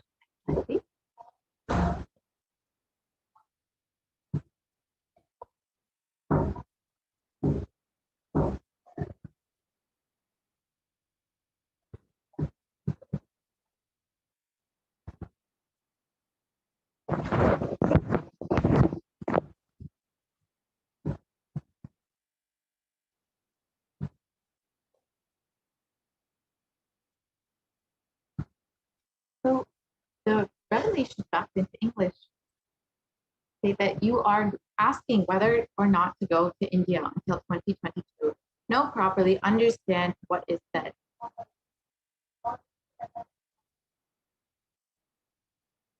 For this huge hell, Kirmi Bojanam not to come to India. In 2020, I had planned to do Padayatra throughout India in the 12 Jyotirlingas through my sons, Nithyananda. They drove away the sailor of the ship. See what is happening properly as a leader of Kailasa nation with complete respect, with good regards. When my Nijavadara Nithyananda's feet touch and does the Padayatra, only after this you should go there. Till then, protect yourself. Do not go.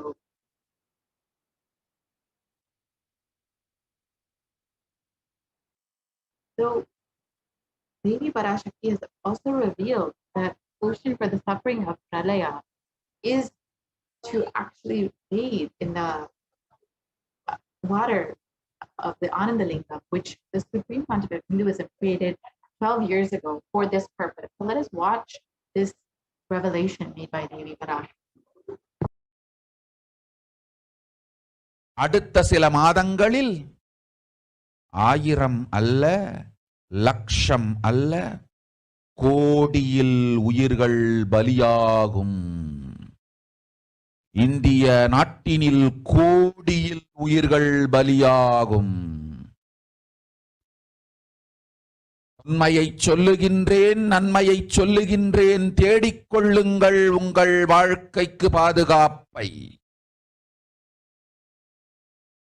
ஆதி கைலாசத்தை நிர்வகிக்கும் அன்பர்களே, நன்றாய் கேளுங்கள். 12 ஆண்டுகளுக்கு முன்பாக வரப்போகும் இந்த மாபெரும் பிரளயத்தை தெரிந்து கொண்டு உலகில் இருக்கும் எல்லா ஔஷத சக்திகளையும் ஒன்றாய் திரட்டி நவபாஷாணத்து நிறுத்தி ஆனாய் வைத்திய சரோவரத்தில் ஸ்தாபித்து வைத்தேன். வருகின்ற குரு பூர்ணிமையோடு 12 ஆண்டுகள் அந்த ஞான ரசவாதம் பழுத்து முதிர்ந்து முழுமையான நவபாஷாண லிங்கமாய் மலர்ந்து விடுகின்றது. வருகின்ற குரு பௌர்ணமியில் இருந்து வருகின்ற எல்லோரும் அங்கு வந்து நவபாஷாண தீர்த்தத்தில் தீர்த்தமாடிச் செல்ல அனுமதியுங்கள். அதற்கு வகை செய்யும் விதத்திலே நல்ல முறையிலே எல்லா நன்மையும் செய்து வையுங்கள்.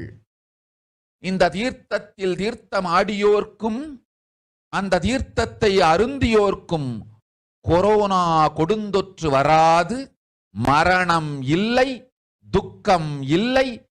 இது அறிவியல் பூர்வமாய் அனுபவபூர்வமாய் நிரூபிக்கப்படும். அதனால் கோடிக்கணக்கில் மக்கள் வரிசையில் நின்று தினந்தோறும் வந்து நவபாஷாணத்தாலான ஆனந்த லிங்கத்தில், நித்யானந்த லிங்கத்தில் நீராடி வணங்கி நன்மை பெற்றுச் செல்வார்கள். நன்றாய் கேளுங்கள் மக்களே. 12 ஆண்டுகள் முன்பாக பராசக்தி நான் செய்து வைத்த நவபாஷாணம் சித்தித்து, புளித்து, பழுத்து, முதிர்ந்து ரசவாத யோகத்தில் சித்தியாகி இன்று நிறைந்த நவபாஷாண நித்யானந்த லிங்கமாய் வைத்திய சரோவரத்தில் இருக்கின்றது. இதை செய்த காரணம் வரப்போகும் பிரபஞ்சத்தின் பிரளயத்திலிருந்து மக்களை காத்திடவே. எல்லோரும் கேளுங்கள். ஆதி கைலாசத்து நேரடியாய் மறைமுகமாய் உதவி செய்து உடன் இருந்த எல்லோரும் கேளுங்கள். உங்கள் எல்லோரையும் நம்பியே இந்த படகை நாம் உருவாக்கினோம். இந்த பெரும் சேவையில் எல்லோரும் வந்து பாகமாயிருந்து கொரோனா வராதவர், வந்தவர், வந்து நீங்கியோர் இவர்கள் எல்லோருக்கும் மாபெரும் மருந்து நவபாஷாண நித்யானந்த லிங்கத்து தீர்த்த விருந்து. எல்லோரும் வந்து நல் நீராடி தற்காப்பும் பெற்று நோய் கண்டவர் நோயும் தீர்ந்து நன்மையெல்லாம் அடைந்திட இந்திய நாட்டு மக்களே, உங்களால் இயன்றதைச் செய்திடுங்கள். உங்கள் எல்லோர்க்கும் நல் பாதுகாப்பும் உண்டு, நல்லதும் உண்டு. என்னை இழந்தாலும், என்னை நீங்கள் மறுத்தாலும் உங்களை நான் காப்பேன். அஞ்சாதீர்கள். பெருங்கருணை பேரருளால் நான் செய்து வைத்த கப்பலை உபயோகித்து இந்த ஆழிப் பிரளயத்தின் பெருங்கூத்து ஊழிக் கூத்திலிருந்து உங்களை காத்துக் கொள்ளுங்கள். உண்மையை சொல்லிவிட்டேன், நன்மையை சொல்லிவிட்டேன். பிராயஷ்சித்தம் வேண்டுமென்றும் காப்பாற்ற வேண்டுமென்றும் கதறிய பக்தர்கள் எல்லோருக்கும் பெருங்கருணையினால் தீர்வை தந்து விட்டேன். அன்பர்களே, பக்தர்களே, சீடர்களே, என் சொல் கேட்கும் நேர்மையான தொண்டர்களே, புயல் என புறப்படுங்கள். ஆதி கைலாசத்திற்கு தேவையானதெல்லாம் உடனடியாய்ச் செய்து வரப்போகும் மக்களுக்கெல்லாம் அன்னதானம் செய்து அவர்கள் நல்லபடி வைத்திய சரோவரத்தில் தீர்த்தமாடி நவபாஷாண மருந்தையே விருந்தாய்க் கொண்டு நோயிலிருந்து தற்காப்பும் பெற்று உயிர்காப்பும் பெற்று நல்லபடியாய் வாழ்ந்திட தேவையான சேவைகளை செய்யுங்கள். இதுதான் உங்கள் எல்லோருக்கும் பிராயஷ்சித்தம். நித்யானந்தன் வடிவு தாங்கி நிஜாவதாரமாய் நான் இந்திய நாட்டில் வந்தபொழுது என்னை வைத்து வாழாத பெருங்குற்றத்திற்கு பிராயஷ்சித்தம் இதுவே உங்களுக்கு. இதை யாவது செய்து, இது ஒன்றையாவது செய்து உங்களையும் காத்துக்கொள்ளுங்கள், நாட்டையும் காத்திடுங்கள். கோடிகளில் உயிர்கள் போகப் போகின்றது என்பதை நேரில் காண்பீர்கள். கண்ட பிறகுதான் நான் சொல்லும் வார்த்தையின் சத்தியமும் உண்மையும் உங்களுக்கு புரியப் போகின்றது. அழிவதற்கு முன்வந்து நவபாஷாண மருந்தை விருந்தாய்ப் பெற்று மரணத்திலிருந்து உங்களை காத்துக் கொள்ளுங்கள். மக்களே, இது ஒன்றே வழி. ஓம் ஓம் ஓம். பெருங்கருணை பேரருளால் அன்னை அருளினேன் சத்தியத்தை. இந்த ஒரு சத்தியத்தை உடனடியாய் புரிந்து கொண்டு உங்களுக்கும் உலகத்துக்கும் நன்மை செய்து கொள்ளுங்கள். ஆதி கைலாசத்து நித்யானந்த லிங்கத்தின் எல்லைக்குள் ஆருக்கும் கொரோனா கொடுந்தொற்று தீண்டாது. இந்த சத்தியத்தை அனுபவபூர்வமாகவும் அறிவியற்பூர்வமாகவும் முழுமையாக நீங்கள் புரிந்து கொள்வீர்கள். இது நிரூபணமாகும்.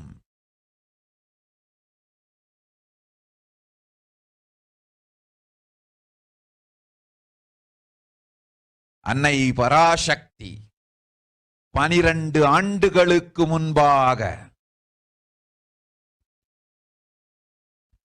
உள்ள ஞான ஔஷத சக்திகள் அனைத்தையும் பிரம்மாண்ட யோனி ஹிரண்ய கர்ப்பத்திலிருந்து கொண்டு வந்து உருவாக்கி வைத்த நவபாஷாண லிங்கம் இன்று பிரளயத்திலிருந்து காக்கும் பெரும் கப்பலாய் உங்களுக்கு ஊதாவும். என்னை இழந்தாலும் நான் செய்து வைத்த இந்த ரசவாத ஞானத்தின் துணை இழக்காமல் உங்களை நீங்களே காத்துக் கொள்ளுங்கள். இது ஒன்றே வழி. மக்களே, இது ஒன்றே வழி. ஓம் ஓம் ஓம் ஓம் ஓம்.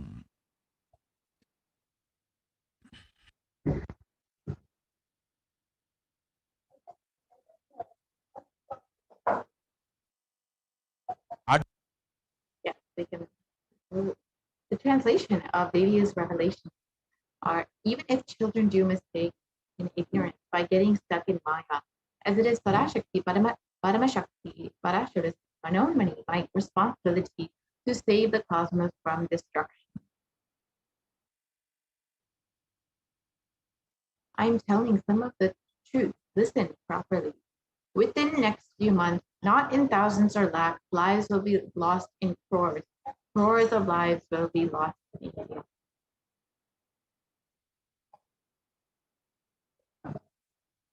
I'm telling you the truth. I am telling you the good. Search for protection for your life. And here you can see, as Devi revealed, thousands of, not in thousands, but crores and crores of lives will be lost. You can see the corpses floating in Ganga, and how, as Devi revealed, crores of people will be dying as the death rate of COVID is drastically increasing, with estimates being far higher than what is being reported. It is very clear that what Devi has revealed is exactly manifested.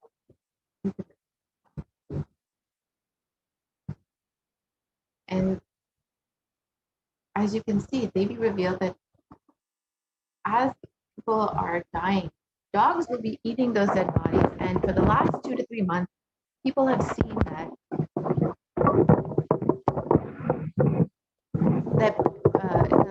for the last 2-3 months, people have been burying their dead bodies into the sand, and the sand covering the bodies is blown away by strong winds, exposing decomposing bodies, and predatory birds and dogs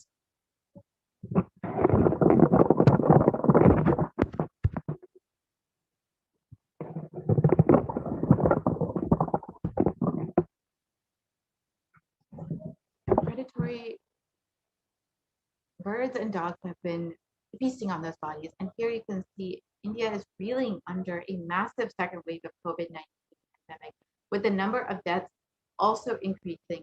The situation is becoming dire, and the crematoriums and burial grounds are packed to capacity.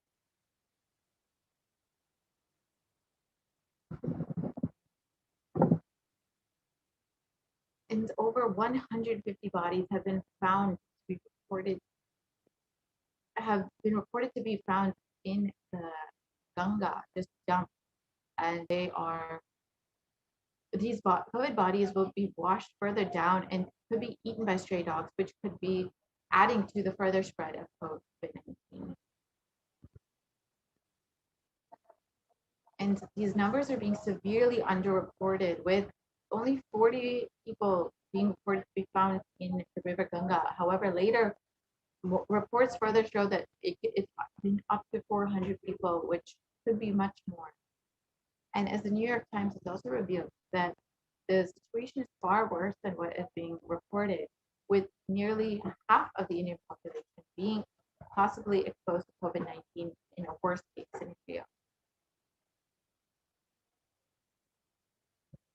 And here you can see over 2,000 bodies have been found within a 1,100 kilometer radius of the riverbank of Ganga in Uttar Pradesh.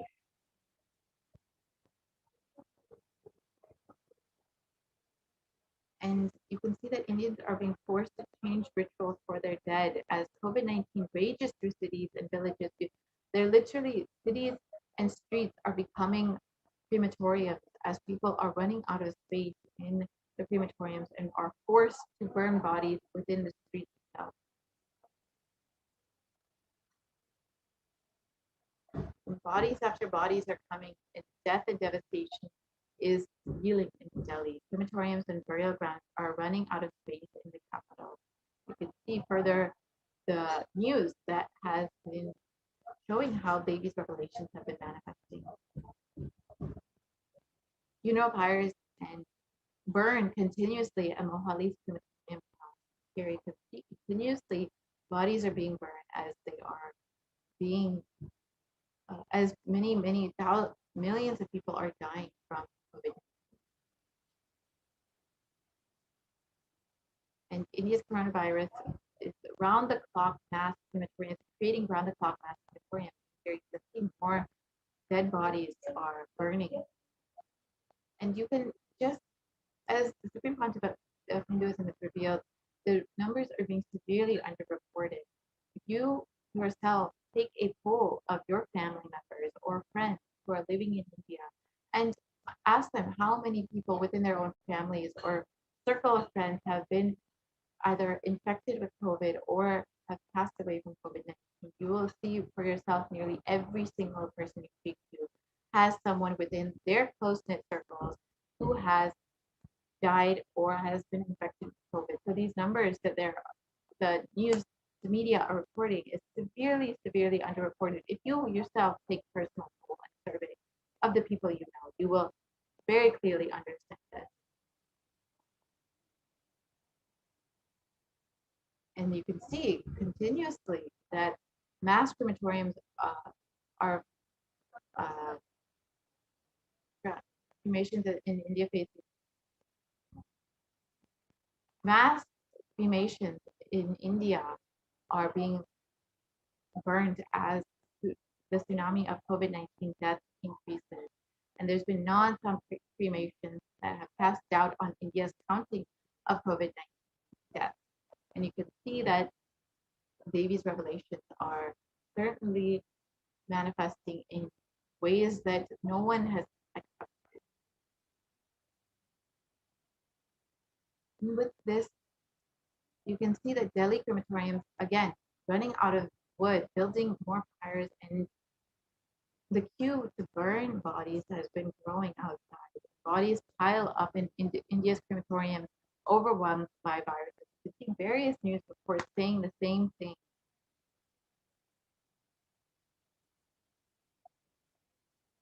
We can move.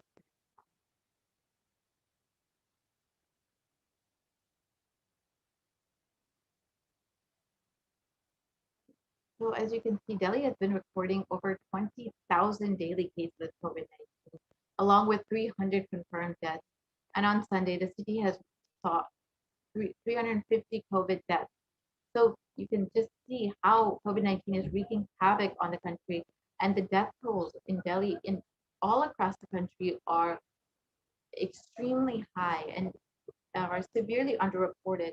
It is something that every single person needs to be worried about. And that is why the Supreme Court of Hinduism has opened up all the Kailasas for the sake of quarantine, for multi-layer quarantine, which is the only way to protect yourself. So if you are interested in availing this opportunity to have multi-layer quarantine for completely free and to have access to the Anandalingam with which you can heal yourself from this virus, you can protect yourself from this pandemic, you have the opportunity to avail this offering by going to kailasa.org/kailasa and taking this time to register yourself for this multi-layer quarantine.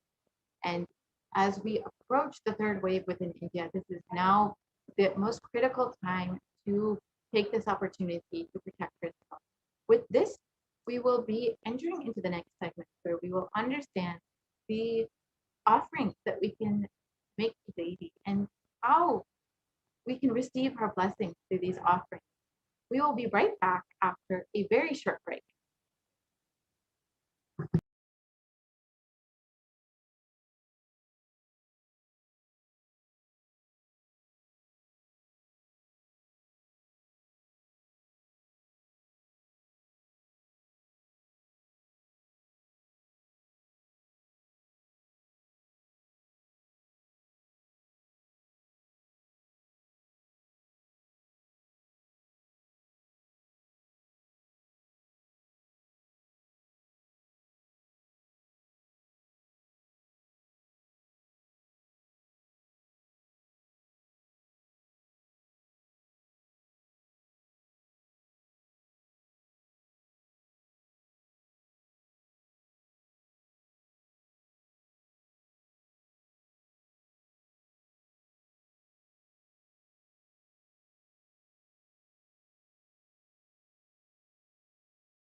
Wait, just sit down and go, yeah.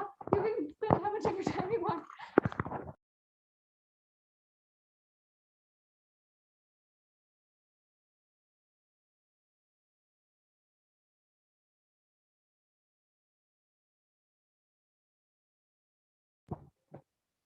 Nithyananda, welcome back to all of the viewers. Yes, let us now begin a new segment. The next segment on the offerings to Devi Parashakti. I'm sure every one of you had understood and had so far been introduced, many of you for the first time, to who is Devi Parashakti, who is the divine cosmic being. And now, in this next segment, we'll be understanding the various different offerings, the ritualistic sevas that you can do to offer to Devi Parashakti, and literally offer and have and experience the immediate, instant results immediate oneness with Devi Parashakti. In this next segment, we will be interacting closely, personally, and with some of the beautiful stories and the pramanas from Sanatana Hindu Dharma, understanding the very subtle context, the beautiful sacred sentiments from Sanatana Hindu Dharma, the powerful cognitions.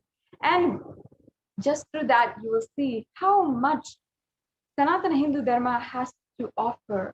Such beautiful sacred sentiments that can literally become your powerful cognition and your very life. And there's so there are so many powerful cognitions that instantly we can manifest just through these ritualistic sevas. So without further ado, let's begin today's segment. Now, please understand, first of all, that in Hindu tradition, whether it is the birthdays or anniversaries, or if you're starting school for the first time, or if you're starting a new business, in every single instant, we always find a way to ensure that we are inviting divine into our lives.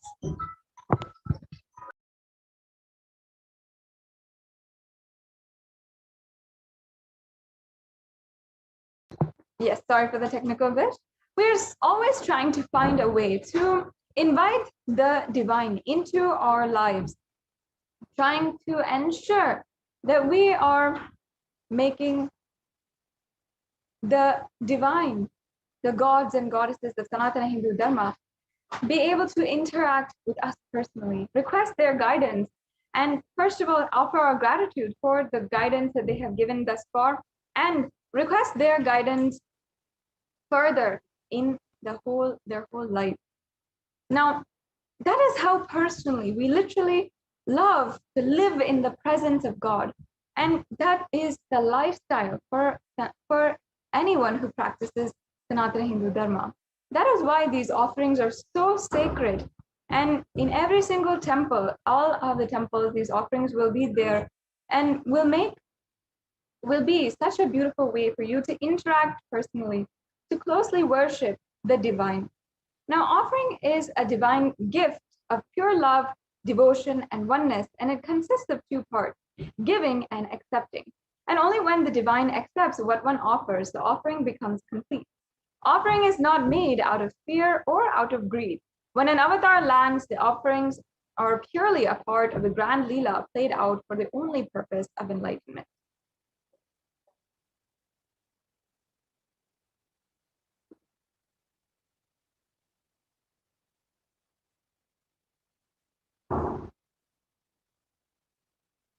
Yes. So now let us chant and invoke the divine presence of Manonmani, the ultimate embodiment of compassion, beauty, and the loving mother who sits in the very lap of Paramashiva. We'll now be chanting the Dhyana Shloka. Indhu nivaveda karavahiniyanam syat pankajavaraabhaya japakshasara yuktam angahimabhushana vichitravasanam syat tungamukatojjvala manonmani swarupam. And I'll now be chanting the English translation. I know many of you do not understand the Sanskrit right away, so we can understand the English translation. Moonlight face holding the Vedas on hand, with the lotus flower gracing and blessing hands on one hand with the Japamala, beautifully decorated with jewel ornaments and wonderful clothes and shining bright crown. Her name is Manonmani. And we'll now be chanting the next Dhyana Shloka. Dhyaye devim trinetram shashini vadanam vedahastam dadanam savye padmam varadam apare chabhayam chakshamalam divyerabarana vibhushitatanum brahmadi vipujitam devimeva mamonmanim pratidinam kamatra datrim shubha. And the English translation. I meditate on Devi with 3 eyes glowing like a moon and holding the Vedas, lotus and gracing and blessing with gracing hands. She is wearing beautiful ornaments, and she is worshipped by Brahma and other many gods, and showers auspicious boons for all actions every day.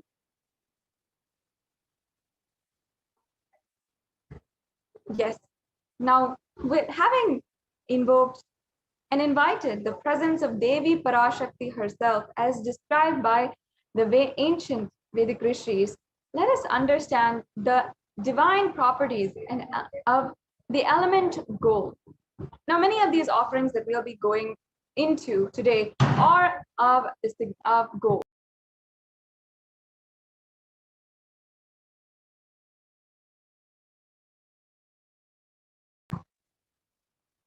And in so many different ways, we'll see how the gold actually has such beautiful significance in Sanatana Hindu Dharma, and how it plays out with so much a powerful cognition.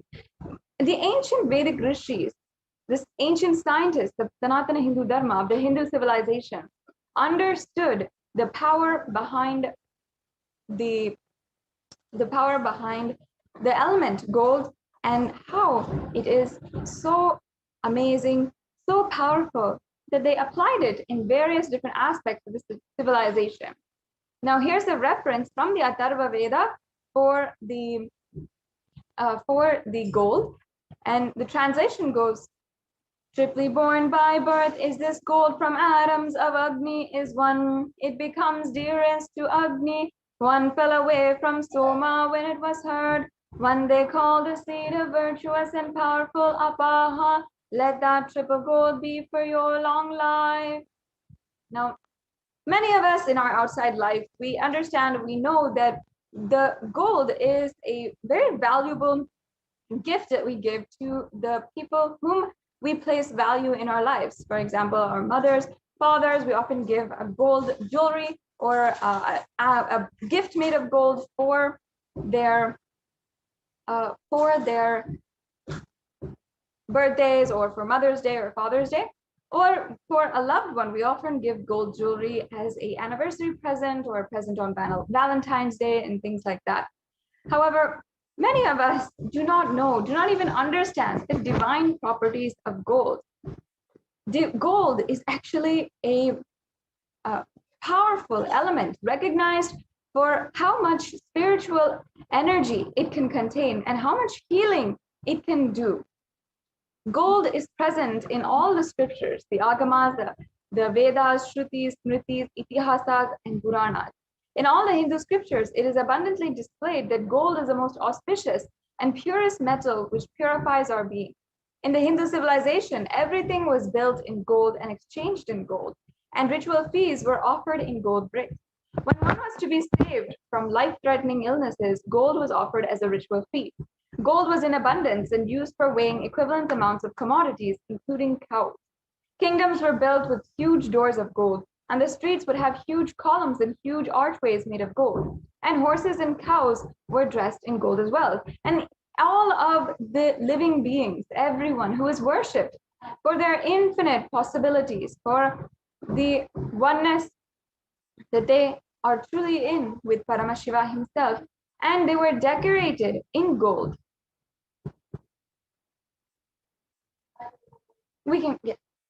So the Hindu civilization had thrived on the banks of rivers of gold.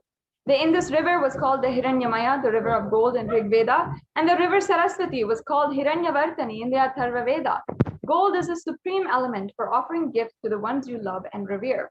Temples are constructed and paved in gold, deities are made in gold and decked and adorned in gold, and because it preserves the enlightenment energy for thousands of years, it literally lasts forever. So I hope each and every one of you understand the significance behind the element gold.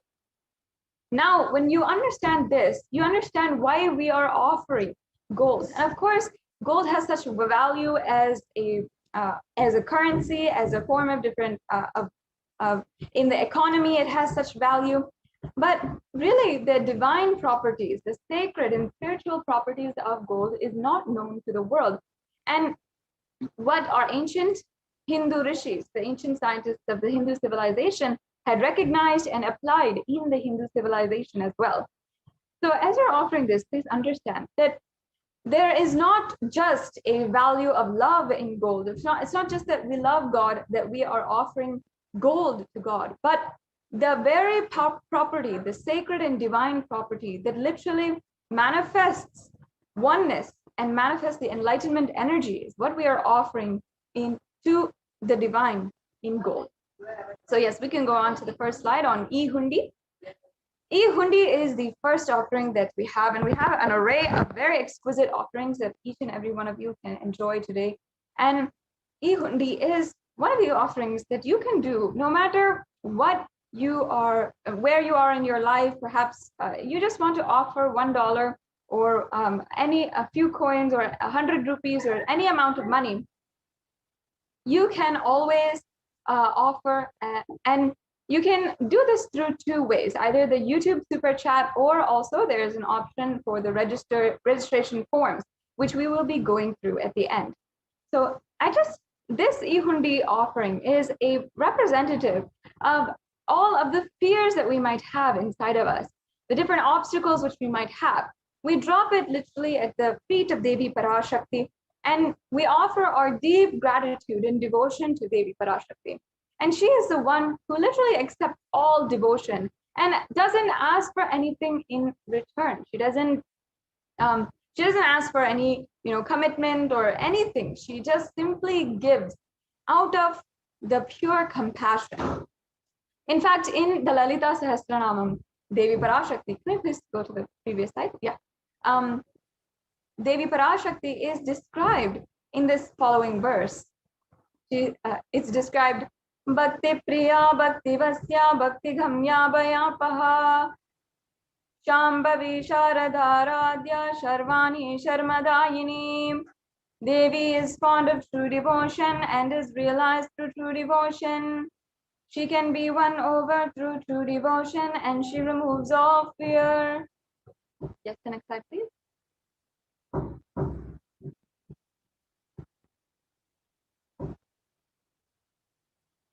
Yes. So if there is any fear inside of you, or you are facing some kind of obstacle, just drop it at Devi Parashakti's feet. And in fact, it is stated that Devi likes to be worshipped in autumn.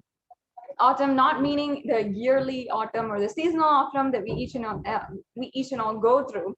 Every single year we see the fall season coming. That's not the autumn here that is being talked about.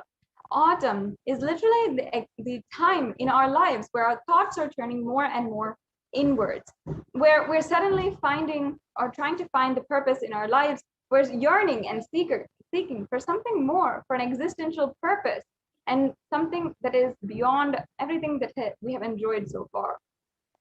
So at this time, the role of the divine becomes more known and is understood clearly.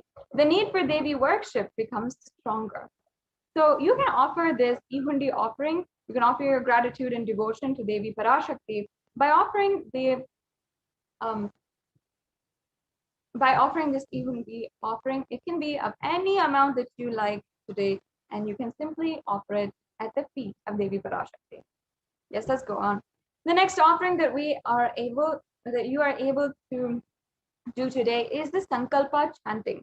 I'll just be chanting the verse from Devi Mahatmyam chapter 12 verse 34. The English translation goes, the goddess enchants this universe, and she herself gives birth to this universe. The goddess, being prayed without interest in anything, gives the knowledge that leads to salvation and gives wealth in the materialistic sense. Now, offering the Sankalpa blesses the person offering with all the fruition and desires of wishes that you are yearning for. And in Sanatana Hindu Dharma, it is a tradition that every single day, in fact, during the Guru Puja, we are offering the Sankalpa. And the Sankalpa mantra contains blessings, sacred chants, in order to invoke the energy for bliss, for happiness, for wealth, health, for all the different good qualities that should be invoked in a person, and going beyond all the bad qualities that can happen. All of these very pure sacred sentiments are chanted during the Sankalpa, and all those blessings are bestowed on you. So offering this sankalpa, once again, it is one of the best ways that you can achieve and the fruition of all of your desires and wishes. Yes. The next offering is the Sahasranama Swarna Kastu. And this is such a beautiful offering. Now, let me just explain to each and every one of you what this offering is actually. So, the offering, the ritualistic seva, is the Sahasranamavali, which is chanted, the Devi Sahasranamavali or the Lalita Sahasranama, chanted, and all of those Ananta Kalyana gunas. Actually, every name that is chanted is known as a guna or a property or a characteristic of Devi. And all of the beautiful, auspicious qualities of Devi Parashakti are chanted during the Lalita Sahasranama. And when we chant these beautiful chants, actually, that particular energy is invoked inside of us. That energy is invoked, and also the energy, in order to raise that energy into more and more, let it manifest into our life. So all of the different Ananta Kalyana gunas can literally become yours, can literally be your very manifestation. And here in the Lalita Sahasranama also, one of the very names is the descriptions. It says, Nama Parayana Prita, meaning she who likes the repetition of her various names. Why does she like that? Why? You might think, oh, this is so different, how somebody would like the repetition of their own name. Understand, out of her utmost compassion, Devi Parashakti is literally giving us the secret to how we can invoke the energy of Devi Parashakti, invoke all of the characteristics and beautiful qualities and energy of Devi Parashakti inside of us to manifest in our life. So during this offering is also very special because the 1008 names will be inscribed in the gold coin, and that will be offered as a unique and special offering to the Mahameru of Devi Parashakti. The next slide, please.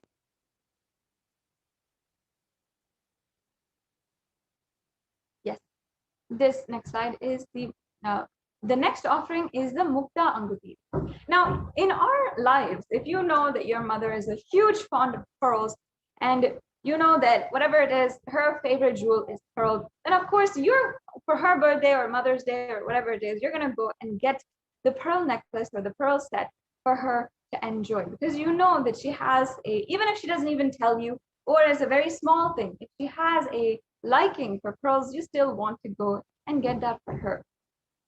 Now, for the Meenakshi, in the Meenakshi Pancharatnam, which is a invocation and beautiful veneration of Devi Meenakshi, the very incarnation of Devi Parashakti, who ruled the world as the sovereign leader and queen. She is described as the one who has so many pearls which are adorning her. So of course we know that pearls is her favorite. So that's why we offer the pearl to her. And the significance of Devi Parashakti is, the Devi Meenakshi, this incarnation of Devi Parashakti, is actually that she was the sovereign leader, the sovereign queen of all of the 56 deshas. At one point in our human history, there were 56 civilizations and different nations, and all of them were separate, living independently. However, Meenakshi, Devi Meenakshi, was the only sole queen who had brought all of the kingdoms under one rule and lived as a huge civilization. And though this is not known to common history, if you like to call it that, this is recorded in so many of the oldest scriptures, the Puranas, the ancient Hindu history, which records some of the oldest happenings in the entire world. So Devi Meenakshi is the one who actually manifested the space of Kailasa, the biggest and most impressive and prestigious ambition in her life. And she manifested that on planet Earth as well. So that is the beauty of Devi Meenakshi. Let us now just sing her remembrances and sing the verses from the Meenakshi Pancharatnam. Muktaharanala Satkirita Ruchiram Purnendu Vakta Prabham Chinchannu Kini Manidaram Padma Prabhavasuram Sarva.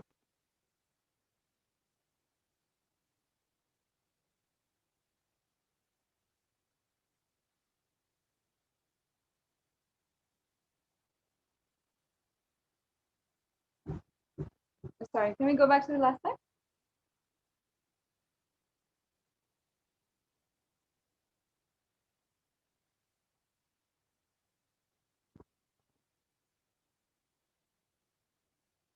Oh, yeah. Completing with all the viewers for the technical glitch, I'll just be chanting the English translation.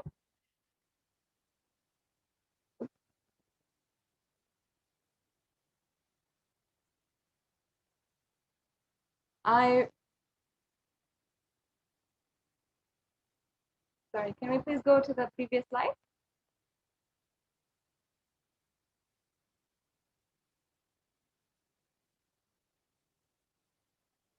Yes. I bow down to the goddess Meenakshi, who's adorned with the pearls.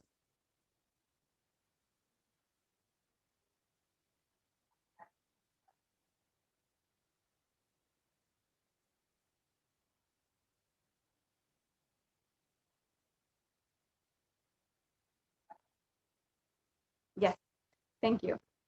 I bow down to the goddess Meenakshi, whose crown has garlands of pearls and face shining like the full moon, who wears anklets that are studded with gemstones and has small bells, who is shining like the splendor of a lotus, who grants all the wishes, the daughter of the mountain, and who is worshipped by goddess Vani and Rama.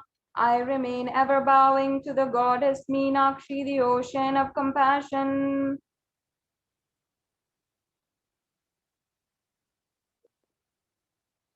Yes. So you can offer this Mukta Anguti and receive the blessings to be showered by her compassion and pure love in all your business endeavors.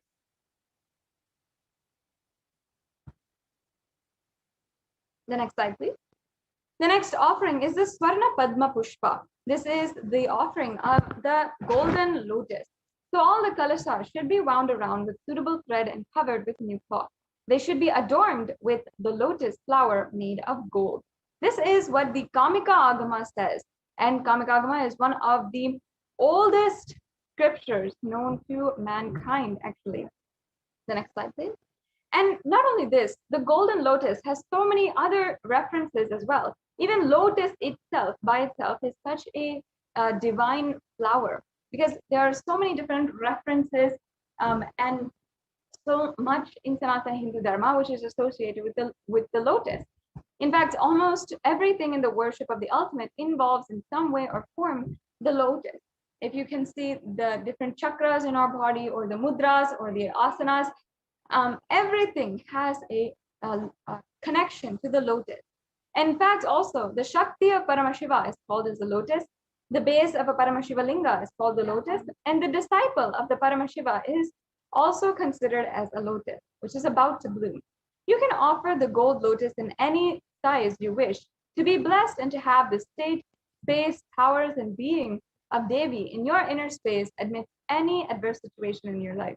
See, just as how the lotus in any water, in either the muddy waters or polluted waters, wherever, it can simply bloom and still have that effulgence, that radiance and resilience. Just like that, with this offering, you can have the blessings of Devi Parashakti in order to manifest that strong beauty and resilience and radiance in any adverse situation in your life. The next offering is the Swarna Mati, the gold toe ring. I'll just be chanting the verse.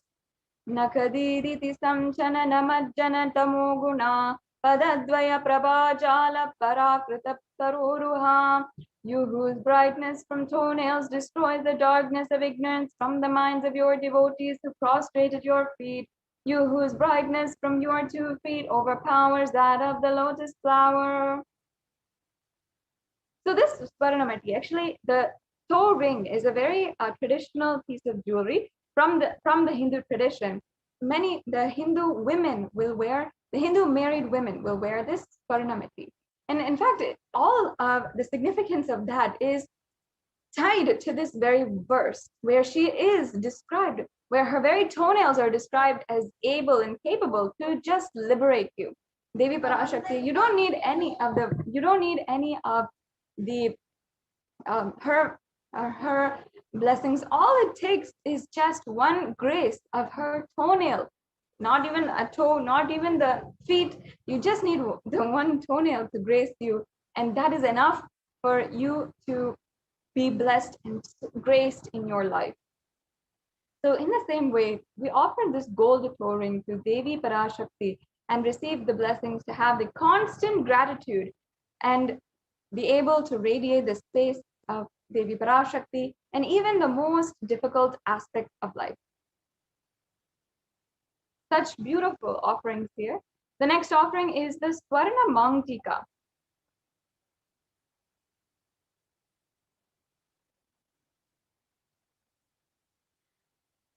So this is a very beautiful and special offering. The Maung Tika is another Hindu traditional jewelry which is worn by women. In this case, all women, not just the married women, but it is the hairline jewelry. So this Maung Tika actually represents the nectar flowing from the Sahasrara Chakra, which is fully open. So Sahasrara Chakra is represented by the 1,000-petaled lotus at the crown of the head. And when it opens and this chakra and just overflows with so much of bliss. In fact, in the Lalita Sahasranama, Devi Parashakti is described as Shuddha Sarabhi Varshani, meaning she who makes nectar flow in all the nerves from Sahasrara, and she who gives the very pleasant experience of the ultimate. Now, like this, Devi Parashakti literally blesses us to have the overflowing gratitude and to literally feel that oozing space of complete completion from our inner space, from our consciousness. So you can offer this Maung Tika, the golden hairline jewelry, and that is the very blessings that you can receive today. Yes. And the next offering we have is the Pratyaksha Pada Puja. The Pratyaksha Pada Puja is a very special offering of the elaborate puja done to the feet of the Guru. And this offering is also available now to offer during the Guru Purnima Brahmotsavam and on Guru Purnima Day, which is coming up just on July 23rd. So we have about a day and a half for many of you to register and make sure that you are planned and preparing to offer the Pratyaksha Pada Puja. Now, the Guru Purnima Day is the very day that all the grahas, the different planetary energies, align us to offer at the feet of the Guru all of our karmas, all of the baggage inside of us, and anything which we feel is stopping us to manifesting our reality. Many of you might have been wishing deeply for Guru to happen in your life, a guide who will remove all the darkness and lead us into light, especially during these extremely difficult and strenuous times. This is the day that you can simply offer at the feet of the Guru and receive his blessings, receive the superconscious breakthrough directly, and have the blessings of the Supreme Conscious of Hinduism, the incarnation of Paramashiva. So it is a extremely beautiful offering that each and every one of you should do today. Next slide, please.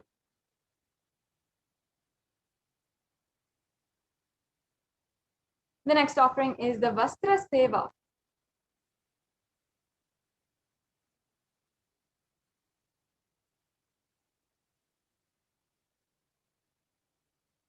This offering is the offering of the sacred adornment or the sacred cloth which will be offered to Devi Parashakti as well.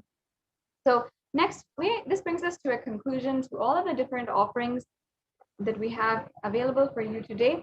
And we have a summary table of all the different offerings, from the E-Hundi offering to the Sankalpa chanting, the Devi Sahasranama Kasu, the Mukta Anguti, the Swarna Padma Pushpa, the Swarna Mangtika, the Swarna Metti, and the Pratyaksha Pada Puja and the Vastra Seva. The next slide, please. The next slide, please. So now let us understand how we can go to the next steps today. If you might be in two categories. One is if you are ready to make the payment, that's awesome. You just have to go to tiny.cc/devi-offerings, and you'll be able to go to all the links, and you'll be able to fill out the payment form, and just like any other online payment, you can register for your offering. However, if you feel that you are not yet ready, you perhaps don't have the money, the resources, or the time in order to offer to Devi Parashakti, then you can ensure that you are offering, and you can at least start with the intention form. And you can fill out this intention form if you need help in manifesting the offering, or if you are doing the if you need help in manifesting, or if you are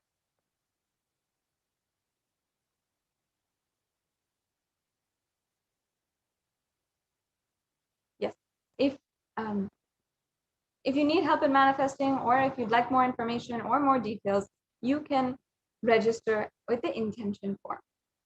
Yes. Can the volunteer please project the next slide, please? So here you can see all of the links that are available. If you are ready for your payment, please ensure that you go to tiny.cc/devi-offerings. Make sure that after the payment, you are registering at Sankalpa 2021 form at this link, tiny.cc/Sankalpa 2021.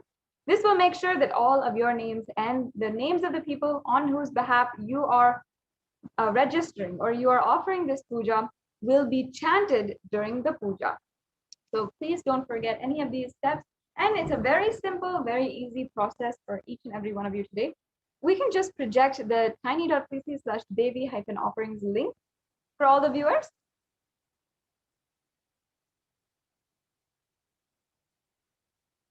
We can, this will be the payment link.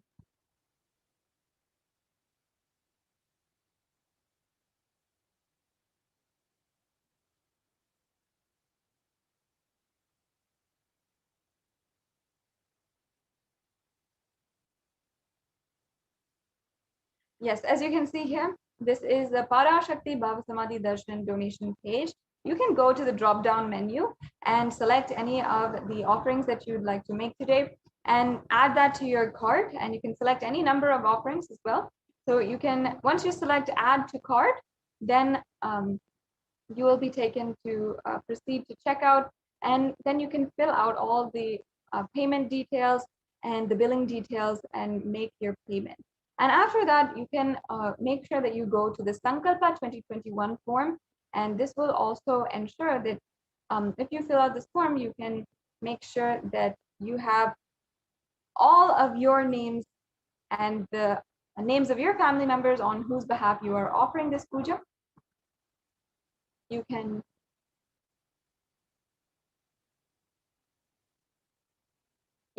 you'll be able to fill out this very quick and easy form as well. So that brings us, and then we also have an option to make any donation to the through the YouTube super chat. So on YouTube, if you are a member, if you are not a member, you should join immediately. If you are a member, you can join the YouTube super chat and select the option for super chat, and you can make any kind of donation through credit card, debit card, or PayPal. So yes, now with this, we'll be coming to the conclusion of today's segment. Yes, we can just show this super chat. So on YouTube, in the live YouTube video, you can see that you'll be able to click on the icon there and select super chat or super sticker if you'd like to. And yes, as you can see, there's so many different options of stickers that you can send with a donation amount, and you can select any sticker that you want, and then you'll be able to go through the payment options that YouTube gives. There's also a super chat option where you can just send in a donation and it doesn't have a sticker if you're not if you don't want to. So this is a very easy way that YouTube has been able to, if you want to make a donation of any kind, you can do so today. So with this, we're now coming to a conclusion. As you can see, there's different levels as well. We're now coming to a conclusion to this segment of today's program. We'll be moving on to the next segment, where we'll be understanding from Ma Nithya Achalananda Swami and Ma Nithya Pranapriyananda, the administrators of Adi Kailas Sarvagna Peetham, on the various updates from Adi Kailas Sarvagna Peetham, the leading Kailasa COVID Care Center in India, and we'll also be hearing some of the updates from the United Nations, where they have recognized the persecution against the Supreme Pontiff of Hinduism for the second time. It says, if you do not know that it has already happened, please visit the links in the scroll below, and you'll be able to get to know all this extremely important information. So with this, we'll now be concluding this segment and moving on to the next segment in today's program. We'll be right back with you after a short break.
Just be alive for next 3 years. Don't die within next 3 years.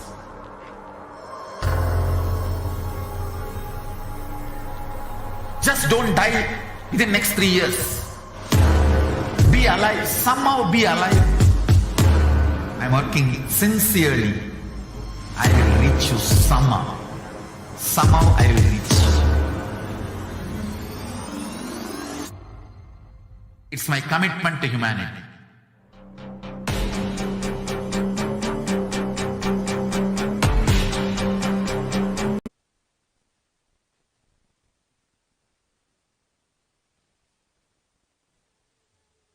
The space